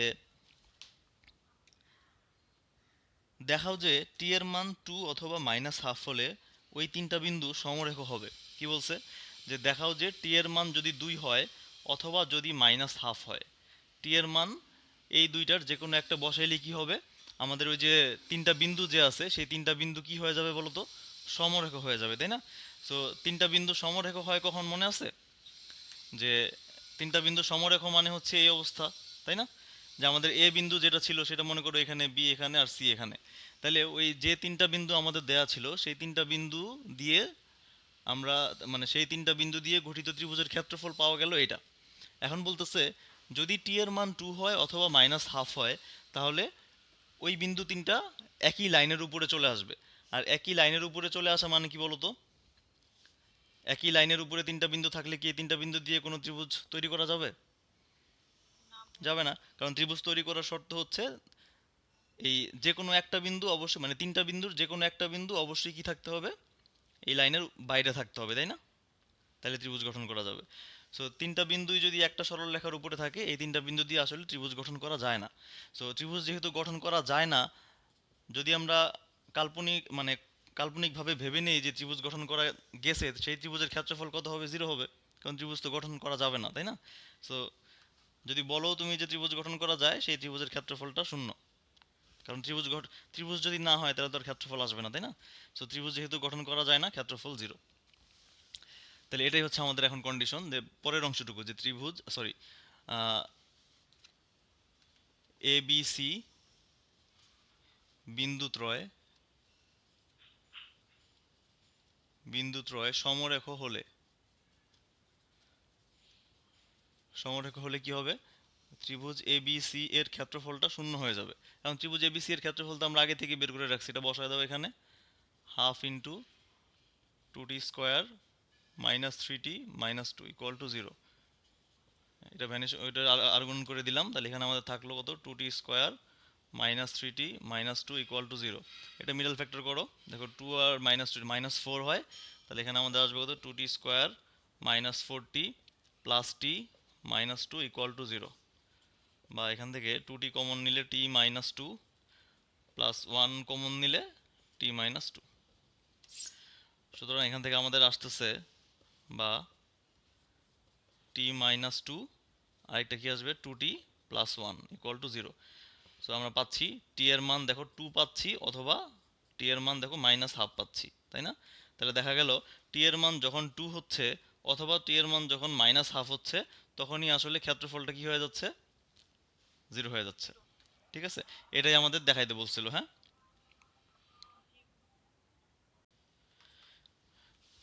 সো এর পরের অঙ্কে চলে যাই।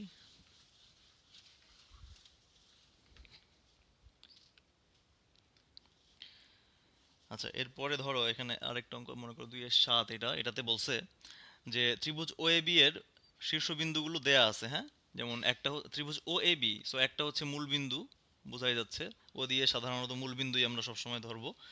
আরেকটা বিন্দু হচ্ছে এ, যার স্থানাঙ্ক বলা আছে এ কস বিটা মাইনাস এ সাইন বিটা। আর আরেকটা বিন্দু আছে বি, যার স্থানাঙ্ক বলা আছে এ সাইন আলফা, এ কজ আলফা। ঠিক আছে, এই তিনটা বিন্দু দেয়া আছে। হ্যাঁ, এখন আমাকে দেখাইতে বলছে যে তাহলে এটা হচ্ছে কি ত্রিভুজ ও এ বি, এই ত্রিভুজ ও এ বি এর তিনটা শীর্ষবিন্দু দেয়া আছে আমাদের। ঠিক আছে, ও এ বি এর তিনটা শীর্ষবিন্দু। এখন বলছে যে দেখাও যে যদি আলফা আর বিটা সমান হয়, আলফা আর বিটা সমান হলে এই ত্রিভুজের ক্ষেত্রফলটা সর্বোচ্চ হবে।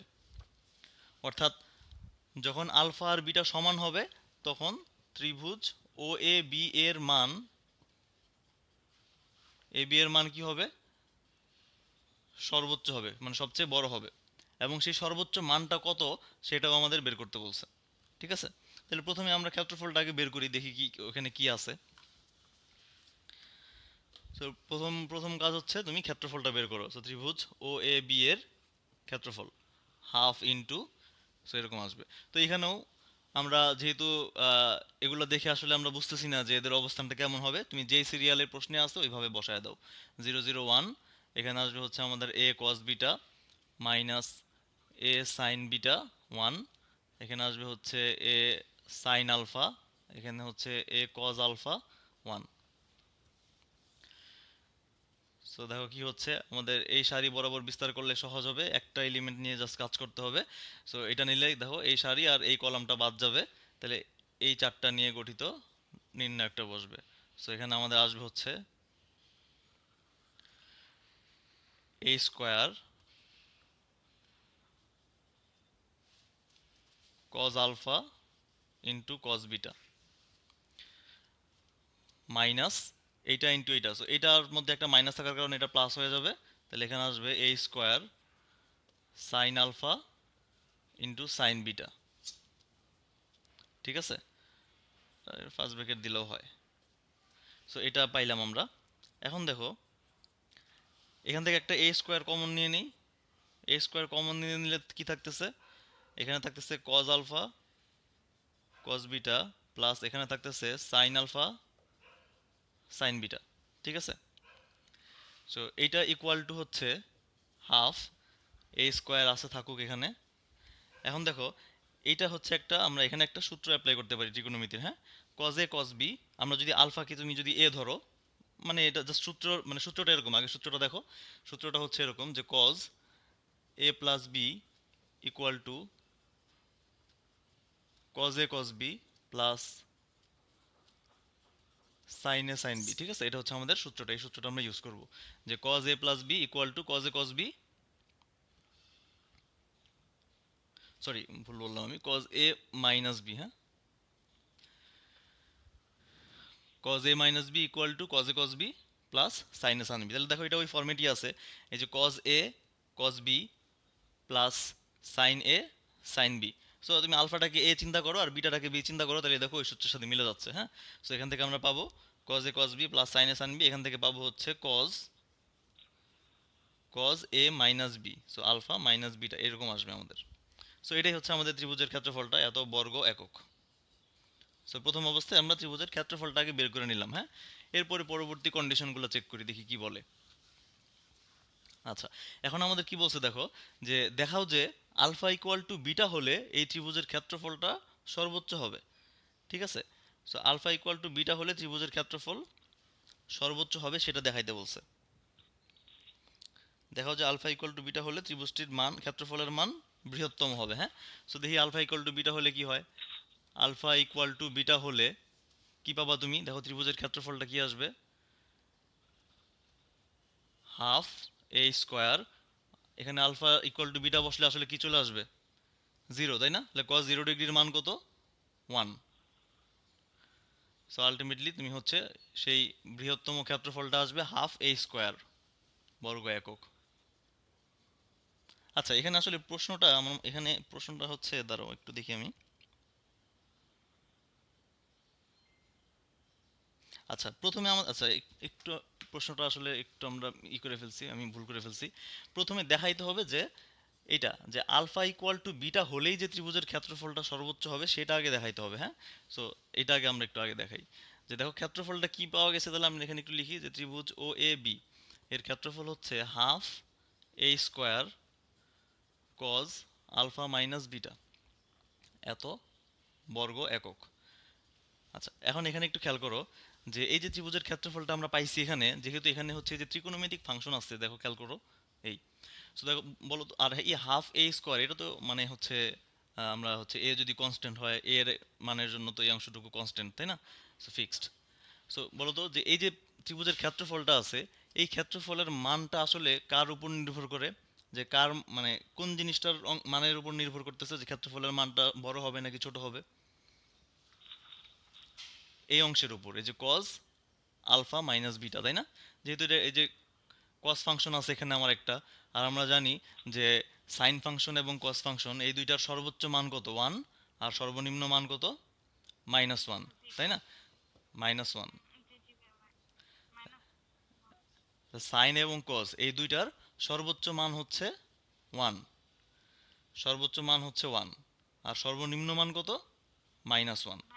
তাহলে এখানে যেহেতু আমরা দেখতে পাচ্ছি এখানে কজের একটা কস ফাংশনটা আছে, অর্থাৎ এই অংশটুকু যদি সর্বোচ্চ হয়, সর্বোচ্চ মানে এই অংশটুকু কত হইতে হবে? 1। সো এই অংশটুকু সর্বোচ্চ হইলেই আমার এই ক্ষেত্রফলটা সর্বোচ্চ হবে, তাই না? সো এই অংশটুকু সর্বোচ্চ কখন হবে? এই অংশটুকু সর্বোচ্চ হওয়া মানে কি? এই অংশটুকুর মান হইতে হবে কত? 1, তাই না? তাহলে আমরা হচ্ছে এটা একটু সাজায় লিখি যে ত্রিভুজ ও এ বি এর ক্ষেত্রফল সর্বোচ্চ হবে, বা তুমি শর্ত মতো লিখতে পারো, হ্যাঁ, সংক্ষেপে। ক্ষেত্রফল হবে যদি cos alpha minus beta equal to কত হইতে হবে, বা এখানে সর্বোচ্চ হবে যখন লিখি, যখন যখন cos alpha minus beta equal to 1 হয়। তার মানে এই জিনিসটার সর্বোচ্চ মান হচ্ছে 1, আর এই জিনিসটার সর্বোচ্চ মান আমরা যখন এখানে বসাবো সেটার সাথে গুণ হয়ে ক্ষেত্রফলটাও সর্বোচ্চ হবে। ঠিক আছে? সো এটা সর্বোচ্চ মান হচ্ছে 1। তাহলে এখান থেকে আমরা দেখো কি পাই, এখান থেকে পাবো হচ্ছে কত? Alpha minus beta equal to cos inverse of 1। এটা মানে কত? 0, তাই না? বা তাহলে এখান থেকে আমরা দেখো পাবো আলফা ইকুয়াল টু বিটা। তাহলে এই যে আলফা ইকুয়াল টু বিটা যখন হয় তখন ত্রিভুজের ক্ষেত্রফলটা কি হয়? সর্বোচ্চ হয়। ঠিক আছে? আর সেই সর্বোচ্চ ক্ষেত্রফলটা কত এবার তুমি এখানে বসায় দাও। সুতরাং সেই সর্বোচ্চ ক্ষেত্রফলটা হচ্ছে, মানে ওই আলফা ইকুয়াল টু বিটা বসায় দাও, এখানে বসায় দিলে এই যে হাফ এ স্কোয়ার চলে আসবে। ঠিক আছে? এখানে 0, তার মানে cos 0 ডিগ্রির মান হচ্ছে 1, সো হচ্ছে হাফ এ স্কোয়ার। তাহলে সর্বোচ্চ ক্ষেত্রফলটা হচ্ছে হাফ এ স্কোয়ার বর্গ একক। ঠিক আছে? সো প্রথমে আমরা দেখাইলাম যে কখন ক্ষেত্রফল সর্বোচ্চ হবে। সো এই যে আলফা ইকুয়াল টু বিটা হলে ক্ষেত্রফলটা সর্বোচ্চ হবে। সো এটা প্রশ্নে বলছিল যে দেখাও যে আলফা ইকুয়াল টু বিটা হলেই ক্ষেত্রফলটা সর্বোচ্চ হবে। সো এটা প্রথমে দেখাইলাম। আর সেই আলফা ইকুয়াল টু বিটা হইলে ক্ষেত্রফলটা কত হয়? সেই সর্বোচ্চ ক্ষেত্রফলের মান হবে হাফ এ স্কোয়ার। বুঝছো?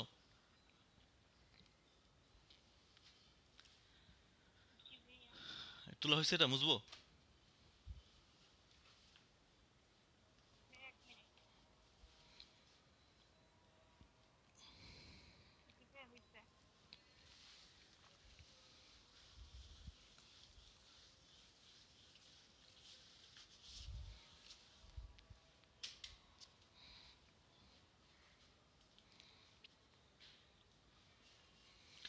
আচ্ছা, আরেকটা অঙ্ক দেখি আমরা, 3-1।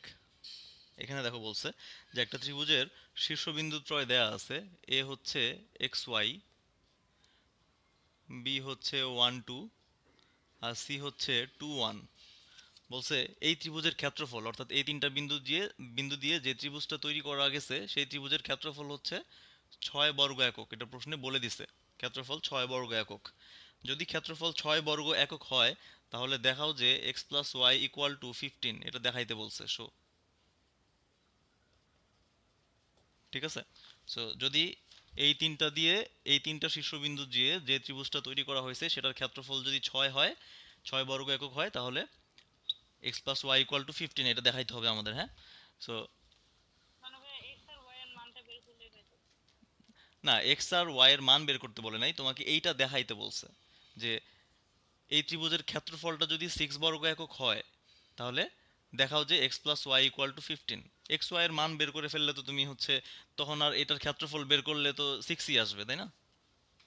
এক্স ওয়াই এর মান আমাদের বলে নাই বের করতে, হ্যাঁ। এই যে এই রিলেশনটা বের করতে বলছে যে এক্স আর ওয়াই এর মধ্যকার যে রিলেশন, এক্স আর ওয়াই এর যোগফল হচ্ছে 15, এইটা দেখাইতে হবে, বুঝছো, যখন ক্ষেত্রফল 6 হয়। ঠিক আছে, তাহলে হচ্ছে দেয়া আছে ত্রিভুজের শীর্ষবিন্দু ত্রয় এত এত এবং এত, অর্থাৎ এ বি সি। আচ্ছা, তাহলে এখন আমরা একবারে লিখতে পারি শর্ত মতে বা প্রশ্ন মতে,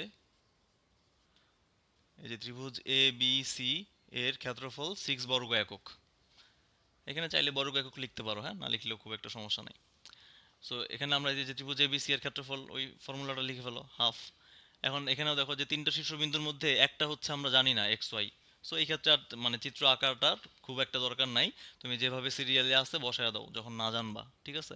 বাকি দুইটা জানো, 1 2 1 2 1 1 ইকুয়াল টু কত, 6। বা এখন দেখো আমরা এই টুটাকে ওই পাশে নিয়ে যাই, তাহলে এখানে হয়ে গেল 12 একবারে। আর এই পাশটা তুমি হচ্ছে এবার নির্ণয় মানে যে কোনো সারি বা কলাম বিস্তার করো। সো আমরা প্রথম সারিটাই বিস্তার করি। সো এক্স যদি নেই, এক্স নিলে কি আসবে দেখো, এক্স নিলে আসবে হচ্ছে আমাদের এক্স ইন্টু তার সহগ গুণক, তাই না? সো এক্স ইন্টু তার সহগ গুণক হচ্ছে কত হবে, পজিটিভ, আর তার অনুরাশি হচ্ছে এটা 2 - 1। ওয়াই নিব, ওয়াই এর সাথে তার সহগ গুণক গুণ হবে, ওয়াই এর চিহ্ন হচ্ছে নেগেটিভ, আর ওয়াই নিলে কি আসবে, 1 - 2, 1 - 2। প্লাস ওয়ানের জন্য আসবে হচ্ছে, সরি, ওয়ানের জন্য আসবে কি, প্লাস 1 × 1 - 4। ঠিক আছে, তো আমরা হচ্ছে সহগ গুণক। হ্যাঁ, হ্যাঁ বলো। হ্যাঁ, এটা আমরা এই যে প্রথম সারি বিস্তার করছি, প্রথম সারি বরাবর বিস্তার করছি, তাহলে এক্স নিলে কি আসবে, এই সারি বাদে এই কলাম। হ্যাঁ, দুইটা আছে বলতে,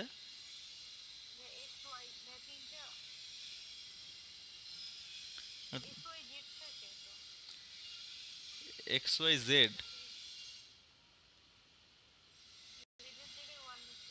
না না, জেড কেন আসবে এখানে, তো আমাদের হচ্ছে দেখো, আমরা যে ত্রিভুজের যে সূত্রটা বের করছি, যে ত্রিভুজের শীর্ষবিন্দুগুলো যদি এমন হয় যে x1 y1, x2 y2, আর হচ্ছে x3 y3, একটা ত্রিভুজের তিনটা শীর্ষবিন্দু যদি এমন থাকে, সেই ত্রিভুজের ক্ষেত্রফলটা আমরা বের করছিলাম না এরকম, যে x1 y1 1, x2 y2 1, x3 y3 1। So এখানে তো জেড এর কোনো নামগন্ধ ছিল না। ঠিক আছে, এই ওয়ান হচ্ছে আমাদের সূত্রের ওয়ান। আর এই যে x1 y1 মানে প্রথম বিন্দু, x2 y2 দ্বিতীয় বিন্দু, x3 y3 তৃতীয় বিন্দু, এটা বসাইছো আর কি, বুঝছো। সো আমরা বিস্তার করলাম, বিস্তার করার পরে দেখো কি আসে, এখানে আসবে x, এখানে আসতেছে কত দেখো, প্লাস ওয়াই, আর এখানে আসবে হচ্ছে আমাদের -3 = 12, তার মানে হচ্ছে এক্স প্লাস ওয়াই = 15। সো এটাই আমাদের দেখাইতে বলছিল, হ্যাঁ, যে ওই তিনটা বিন্দু দিয়ে ত্রিভুজ গঠন করলে যদি ক্ষেত্রফল 6 হয়, তাহলে এক্স আর ওয়াই এর রিলেশনটা দেখাও, যে দুইটার যোগফল 15 আসে। ঠিক আছে,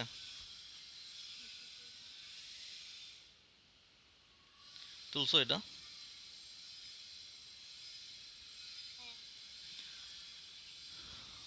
এই টাইপের অঙ্কগুলো কিন্তু পরীক্ষাতে বেশ সচরাচর আসে, বুঝছো, এগুলো একটু ইম্পর্টেন্ট। আচ্ছা, আরেকটা অঙ্ক দেখি আমরা। এখানে বলছে দেখো, ত্রিভুজের শীর্ষবিন্দু দেয়া আছে তিনটা, একটা বিন্দু হচ্ছে পি, আমরা একটু নাম দিই, নাম দিলাম, এটার নাম হচ্ছে এ, প্রথমটা পি কমা p - 2, দ্বিতীয় বিন্দুটা হচ্ছে p+3 কমা পি, তৃতীয় বিন্দুটা হচ্ছে p+2 কমা p+2। দেখো তিনটা বিন্দু দেয়া আছে, এই তিনটা বিন্দু দিয়ে যে ত্রিভুজ গঠন করা হবে, সেই ত্রিভুজের ক্ষেত্রফল পি বর্জিত, এটা প্রমাণ করে দেখাইতে বলছে। দেখো পি বর্জিত কথার মানে কি, যে মনে করো এই ত্রিভুজের ক্ষেত্রফল তুমি বের করলা, যে ত্রিভুজ এ বি সি এর ক্ষেত্রফল ইকুয়াল টু সামথিং আসলো, এখানে কোনো পি থাকবে না। ঠিক আছে, এটা যদি একটা এক্সপ্রেশনও হয়, কোনো পি থাকবে না এখানে, এটাই আমাদের প্রমাণ করে দেখাইতে বলছে, হ্যাঁ। তাহলে আমরা হচ্ছে দেখি, ত্রিভুজ এ বি সি এর ক্ষেত্রফল, যেহেতু বিন্দুগুলো সম্পর্কে কোনো আইডিয়া নাই কিভাবে আছে, আমরা হচ্ছে সিরিয়ালি বসায় দিব। হ্যাঁ, সো প্রথমটা P P minus two one, পরেরটা কত P plus three P one, পরেরটা হচ্ছে P plus two one. So এখানে আসলে আমাদের হচ্ছে ওই আমরা নির্ণায়কে চলে গেলাম। এখন এখন এটা তোমার হচ্ছে এই নির্ণায়কটা সলভ করলেই তুমি হচ্ছে তোমার মানে অ্যান্সার পাওয়া যাবে, ঠিক আছে?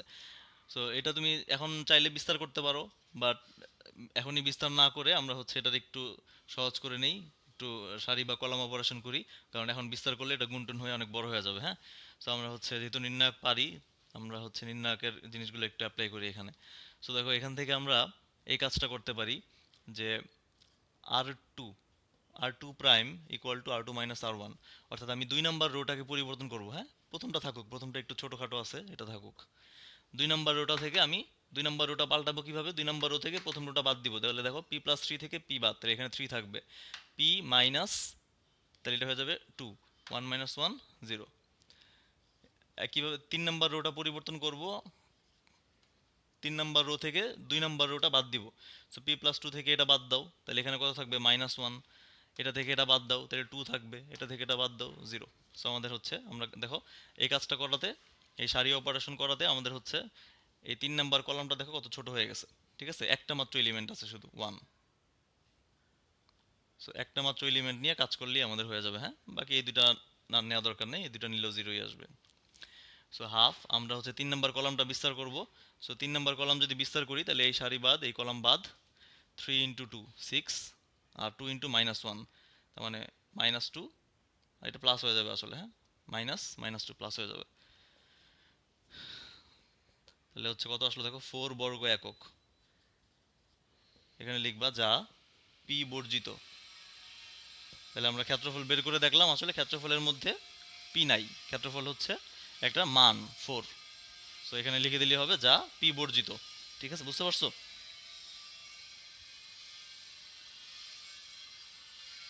বুঝছো এটা?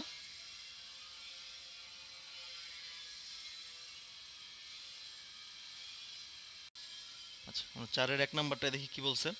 দেখো বলছে এখানে ত্রিভুজ এবিসি এর শীর্ষবিন্দুগুলোর স্থানাঙ্ক দেয়া আছে। এর স্থানাঙ্ক হচ্ছে 3,5, বি এর স্থানাঙ্ক হচ্ছে -3,3, সি এর স্থানাঙ্ক হচ্ছে -1,-1। ঠিক আছে, আচ্ছা তাহলে প্রথমে যেহেতু এখানে আমাদের বিন্দুগুলো দেয়া আছে বোঝা যাচ্ছে, আমরা আগে চিত্রটা একটু আঁকি। 3,5 মোটামুটি এই বিন্দুটা এখানে, বি হচ্ছে কোথায়, বি হচ্ছে এখানে, আর সি হচ্ছে এখানে। তো যোগ করে দাও।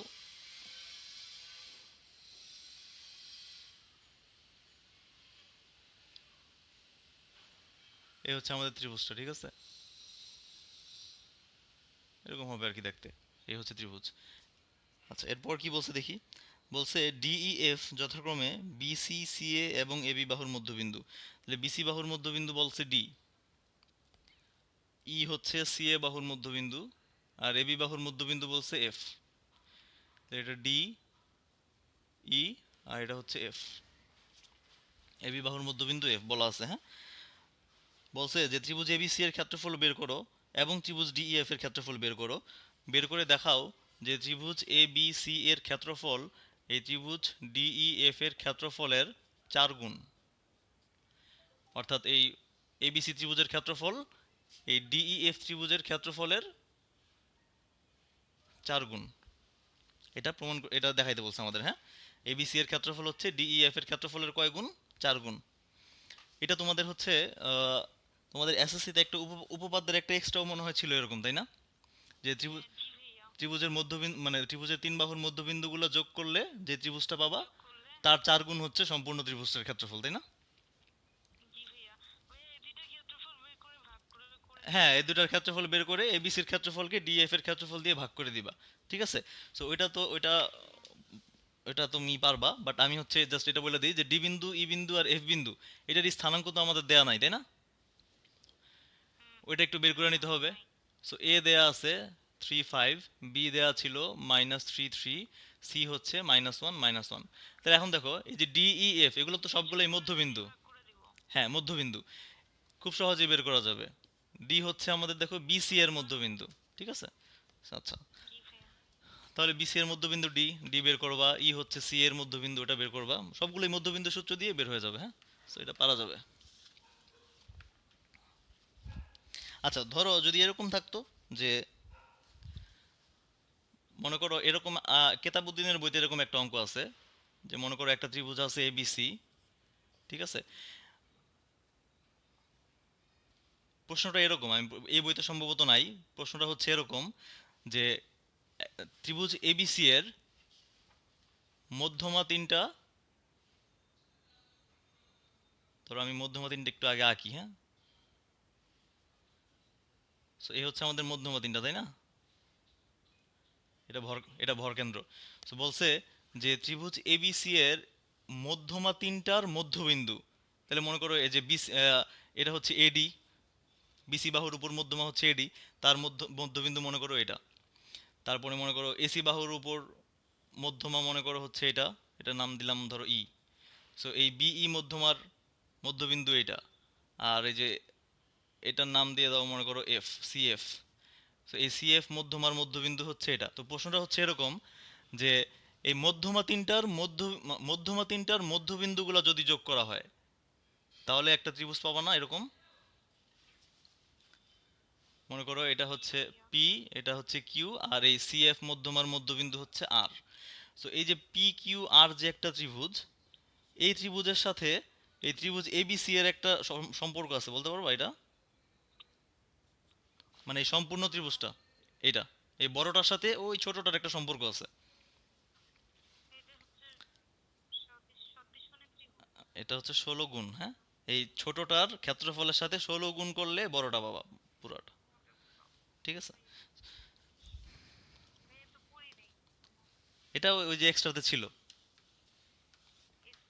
হুম, ওই আগেরটার মতো আর কি। আচ্ছা আচ্ছা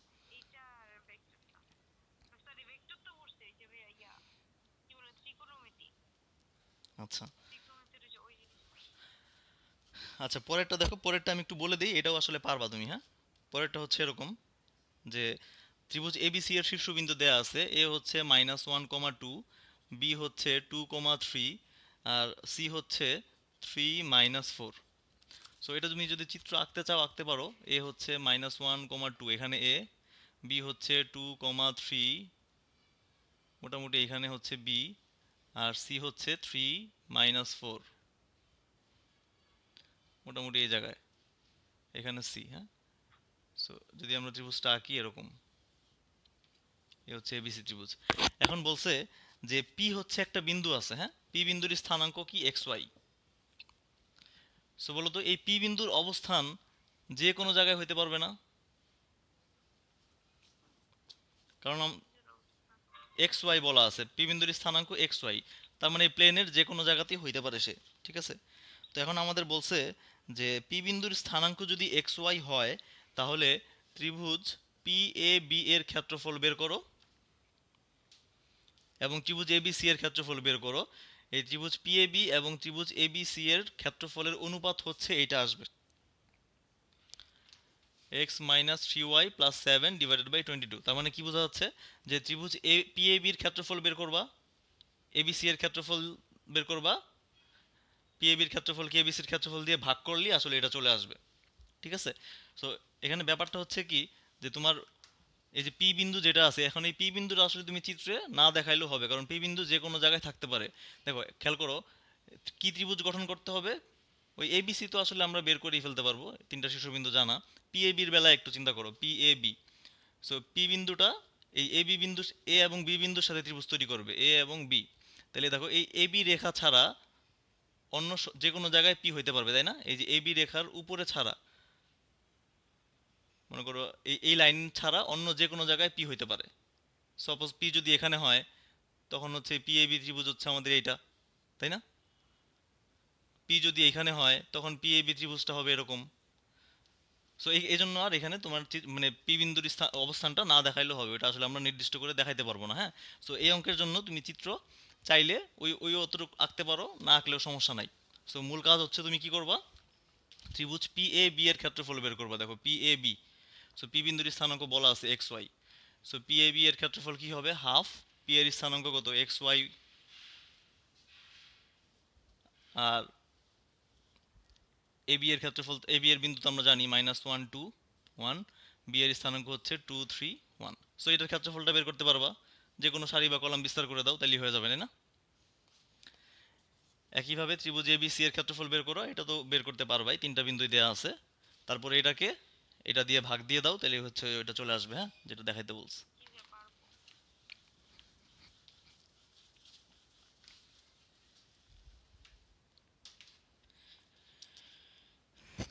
আচ্ছা, এই অঙ্কটা একটু ইম্পর্টেন্ট, এটা এখন যেটা করাবো এটা একটু দেখো। এখানে ত্রিভুজ এবিসি এর তিনটা শীর্ষবিন্দু দেয়া আছে, হ্যাঁ। এর শীর্ষটা হচ্ছে তোমার 4, -3, 4, -3, বি হচ্ছে 13, 0, আর সি হচ্ছে -2, 9। ঠিক আছে, আগে আমরা চিত্রটা একটু আঁকি এটার জন্য।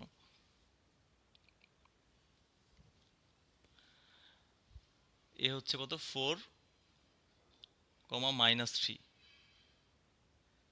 এখানে হচ্ছে এ 4, -3, বি হচ্ছে 13, 0, 13, 0, মোটামুটি ধরো এই জায়গাতে 13, 0, বি 13, 0, সি হচ্ছে -2, 9, মোটামুটি ধরো এই জায়গায় সি। ঠিক আছে, তো আমাদের ত্রিভুজটা হচ্ছে আঁকলে মোটামুটি এরকম আসবে, দেখা যাচ্ছে?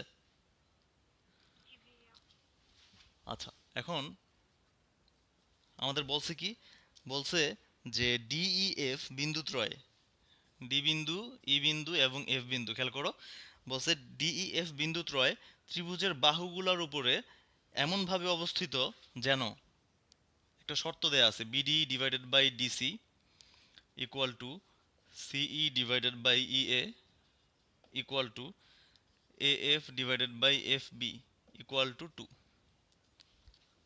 যদি হয় এরকম, তাহলে ত্রিভুজ এবিসি, এবিসি এবং ত্রিভুজ ডিইএফ, এই দুইটার ক্ষেত্রফল বের করে, মানে অনুপাত বের করতে হবে এদের, হ্যাঁ। ত্রিভুজ এবিসি এর, এবিসি এবং ত্রিভুজ ডিইএফ এর ক্ষেত্রফলের অনুপাত। সো ত্রিভুজ এবিসি এর ক্ষেত্রফল তো তুমি বের করতে পারবাই, তিনটা বিন্দু দেয়া আছে। এখন ত্রিভুজ ডিইএফ এর ক্ষেত্রফল বের করার জন্য কি লাগবে, ডিই আর এফ বিন্দুর স্থানাঙ্ক লাগবে না? এখন আমাদের কাজ হচ্ছে ডিই আর এফ বিন্দুর স্থানাঙ্ক বের করা। এখন ওই আগের অঙ্কগুলোতে যেমন সুন্দর করে বলা ছিল ডিই এফ হচ্ছে যথাক্রমে বিসিসিএ এবং এ বি এর মধ্যবিন্দু। সো মধ্যবিন্দুর সূত্র খুবই সহজ ছিল, তাই না? আমরা হচ্ছে মধ্যবিন্দু সূত্র দিয়ে ডিই এফ বিন্দু বের করে ফেলছিলাম। বাট এখন কিন্তু আর ওরকম কিছু বলে নাই, বা সরাসরি ডিরেক্ট কিছু তোমাকে বলে নাই যে এত অনুপাতে ভাগ করে, সেটাও বলা নাই। এত অনুপাতে ভাগ করে বলা থাকলেও আমরা করে ফেলতে পারতাম, তাই না? আচ্ছা, কি বলা আছে দেখো, একটা শর্ত দেয়া আছে, এই শর্তটা একটু যদি তুমি অ্যানালাইজ করো, এখান থেকে তুমি আসলে বের করে ফেলতে পারবা। সো প্রথম অংশটুকু যদি আমরা দেখি, দেখো একটা একটা করে দেখো, BD divided by DC equal to কত, 2। 2 কে আমরা লিখতে পারি 2/1, তাই না? এখন দেখো এই জিনিসটা একটু খেয়াল করে দেখো, বিডি ডিভাইডেড বাই ডিসি, তার মানে বোঝা যাচ্ছে ডি বিন্দুটা হচ্ছে আমার এই যে বিসি বাহুর উপরে আছে। তাহলে খেয়াল করো, আমরা হচ্ছে বিসি তে চলে যাই, দেখো কি বলছে, বিডি হচ্ছে 2 আর ডিসি হচ্ছে 1। তাহলে হচ্ছে দেখো বি থেকে ডি আর ডি থেকে যে সি, মোটামুটি এরকম হবে, এরকম জায়গায় ডি বিন্দুটা থাকবে। তার মানে বিডি অংশটুকু হচ্ছে 2 আর ডিসি অংশটুকু হচ্ছে 1। তাহলে এই এই লাইনটা থেকে দেখো আমরা আসলে কি বুঝলাম, যে বিডি ডিভাইডেড বাই ডিসি, আমরা ওই যে অন্তর্বিভক্ত তো পড়ে আসছি। সো এই লাইনটা থেকে আমরা এরকম বলতে পারি না, যে ডি বিন্দু বিসি কে 2:1 অনুপাতে অন্তর্বিভক্ত করে, তাই না? সো আমরা অন্তর্বিভক্তের লজিকটা আমাদের জানা আছে, সো এখান থেকে আমরা বলতে পারি যে ডি বিন্দু বিসি কে 2:1 অনুপাতে অন্তর্বিভক্ত করে। তাহলে দেখো এখন ডি বিন্দুর স্থানাঙ্ক খুব সহজেই বের করে ফেলতে পারবো, কারণ বি বিন্দুর স্থানাঙ্ক জানি, সি বিন্দুর স্থানাঙ্ক জানি, কত অনুপাতে ভাগ করছে সেটাও জানি। সো ডি বিন্দুর স্থানাঙ্কটা বের হয়ে যাবে, হ্যাঁ। তাহলে আমরা হচ্ছে এইভাবে করবো এটা। তাহলে এখন দিয়ে, তাহলে BD by DC equal to 2/1, এখান থেকে আমরা বলতে পারি যে অর্থাৎ ডি বিন্দু বিসি কে 2:1 অনুপাতে অন্তর্বিভক্ত করে। হ্যাঁ, সো এখন ডি বিন্দুর স্থানাঙ্কটা তুমি বের করে ফেলতে পারবা। ধরো আমরা এখন সুতরাং ডি বিন্দুর স্থানাঙ্ক, তাহলে আমরা যদি কিছু ধরি নাই যেহেতু x1 y1, সো একবারে করে ফেলি। তাহলে ডি বিন্দুর স্থানাঙ্ক দেখো বের করতেছি আমরা। তাহলে হচ্ছে m1 হচ্ছে কত 2 আর m2 কত 1। হ্যাঁ, তাহলে দেখো ডি বিন্দু বিসি কে 2:1 অনুপাতে ভাগ করে। তাহলে বলো তো যে তোমার হচ্ছে সূত্রটা কি? এম ওয়ান কত আমার 2, m1 x2, বলো তো x2 কত? x2 কত? x2 আমাদের সূত্রটা কি? m1 x2 plus m2 x1 divided by m1 plus m2। হ্যাঁ, 1 কেন? m1 তো 2, m1 2 না। আর এই যে x2 কত? তুমি হচ্ছে যে বিসি বাহুর কথা চিন্তা করো, বিসি কে ডি বিন্দু 2:1 অনুপাতে অন্তর্বিভক্ত করে। তাহলে বি হচ্ছে আমার প্রথম বিন্দু, তার মানে বি বিন্দুর স্থানাঙ্ক হচ্ছে x1 y1, আর সি হচ্ছে দ্বিতীয় বিন্দু, সি বিন্দুর স্থানাঙ্ক হচ্ছে x2 y2। ওই যে অন্তর্বিভক্ত পড়ানোর সময়গুলো বলছি না, তুমি হচ্ছে বি থেকে সি এর দিকে যাচ্ছ। হ্যাঁ, দেখো বি সি কে ডি বিন্দু, তার মানে বি হচ্ছে প্রথম বিন্দু, সি হচ্ছে আমার দ্বিতীয় বিন্দু। এই যে এই অংশটুকু হচ্ছে 2, এই অংশটুকু হচ্ছে 1। হ্যাঁ, সো ওইটা একটু মাথায় রাখতে হবে।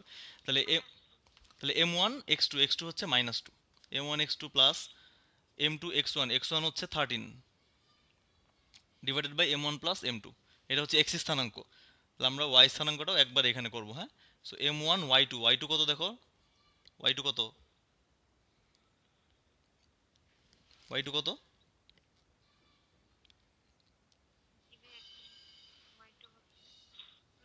y2 হচ্ছে 9। হ্যাঁ, so m1 y2 plus m2 y1 হচ্ছে কত দেখো 0 divided by m1 plus m2। So এখান থেকে দেখি ডি বিন্দুর স্থানাঙ্কটা কত আসে। 13 - 4, তাহলে 9 মানে 3। আর এখানে কত আসবে? 18 ভাগ 3, তার মানে 6, 36। ডি বিন্দুর স্থানাঙ্ক হচ্ছে 3,6।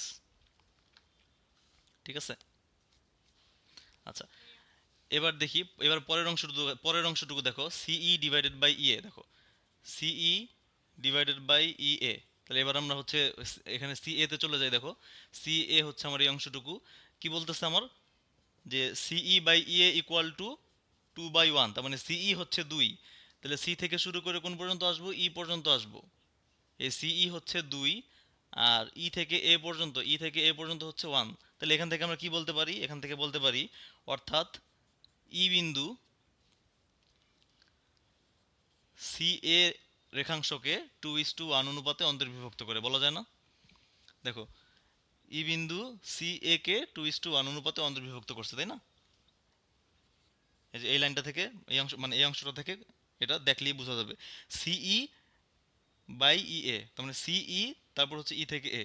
সো সিই হচ্ছে 2, এই যে সিই হচ্ছে 2, তার মানে এই অংশটুকু m1 2, আর ই এ হচ্ছে যে 1। তাহলে হচ্ছে ই বিন্দু সি এ কে 2:1 অনুপাতে অন্তর্বিভক্ত করে। হ্যাঁ, বুঝা গেছে? সো ই বিন্দু সি এ কে 2:1 অনুপাতে অন্তর্বিভক্ত করে। এখন তাহলে তুমি হচ্ছে এবার ই বিন্দুর স্থানাঙ্কটা বের করে ফেলো। ই বিন্দুর স্থানাঙ্ক কত আসে দেখি আমরা। সো ই বিন্দুর বেলায় আমাদের ওই m1 m2 তো একই। m1 হচ্ছে 2, দেখো। তো এবার বলো m1 x2 কত বলো তো?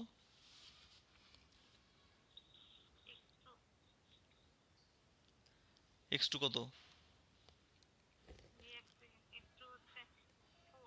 x2 হচ্ছে 4, m1 x2 plus m2 x1 হচ্ছে -2, তাই না?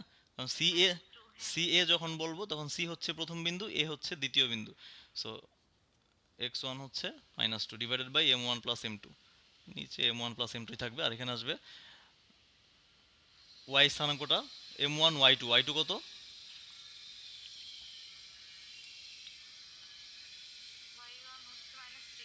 y2, m1 y2 হচ্ছে -3 প্লাস m2 y1 হচ্ছে 9।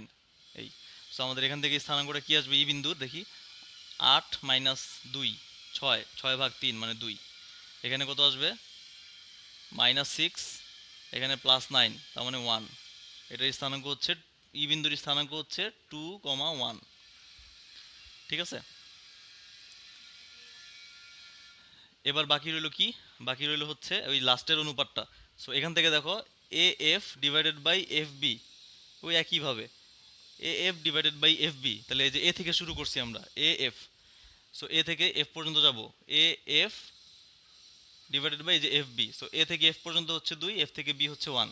তাহলে এখান থেকে আমরা একদম স্পষ্ট করে বলতে পারি, অর্থাৎ এফ বিন্দু এ বি রেখাংশকে 2:1 অনুপাতে অন্তর্বিভক্ত করে, তাই না? এফ এ বি কে 2:1 অনুপাতে অন্তর্বিভক্ত করে, ঠিক আছে? বুঝছো? তাহলে এবার এফ বিন্দুর স্থানাঙ্ক বের করে ফেলো। সো এম ওয়ান তো 2, এম ওয়ান এক্স টু হচ্ছে কত দেখো 13, M one x two plus M two X one হচ্ছে 4 divided by M one plus M two, Y স্থানাঙ্ক বের করো, এম ওয়ান ওয়াই টু হচ্ছে 0 plus M two Y one হচ্ছে -3 ডিভাইডেড বাই 2 প্লাস 1, M one plus M two আর কি। So এখান থেকে আমাদের এফ বিন্দুর স্থানাঙ্ক কত আসবে দেখো, 26 4 30, তাই এখানে আসবে হচ্ছে 15, 26 আর 4 30 হবে, তখন এখানে হবে 10, আর এখানে কত হয় দেখো -3 ডিভাইডেড বাই +3 মানে -1, 10 -1, ঠিক আছে? সো এফ বিন্দুর স্থানাঙ্ক হবে, এফ বিন্দুর স্থানাঙ্ক হবে 10, -1। বুঝতে পারছো? তাহলে এখন দেখো তোমার কাজ কি ছিল, যে ত্রিভুজ এবিসি আর ডিইএফ এর ক্ষেত্রফলের অনুপাত বের করা। সো এবিসি এর ক্ষেত্রফল তুমি তো বের করতে পারবাই, তাই না? তিনটা বিন্দুর স্থানাঙ্কই দেয়া আছে।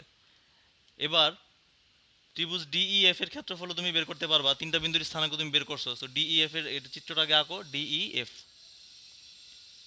সো ডিইএফ এর বেলায় তিনটা বিন্দুর স্থানাঙ্ক আমরা বের করে ফেলছি, এইটার ক্ষেত্রফল আমরা কি করতে পারবো, বের করতে পারবো। সো বের করে এবিসির ক্ষেত্রফলকে ডিইএফ এর ক্ষেত্রফল দিয়ে ভাগ দিয়ে দাও, ভাগ দিয়ে দিলেই এই যে এরকম চলে আসবে 3/1, এটাই আমাদের দেখাইতে বলছিল, হ্যাঁ? ঠিক আছে।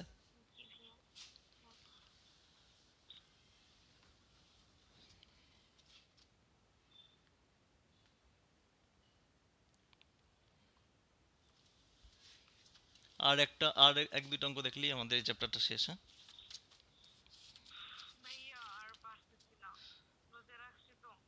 আচ্ছা, তাহলে থাকবে আজকে। ঠিক আছে, থাক তাহলে। আর বাকি দুইটা অঙ্ক বাকি রইলো, দুইটা অঙ্ক তাহলে হচ্ছে আমরা ওই নেক্সট দিন করে তারপরে নতুন চ্যাপ্টারে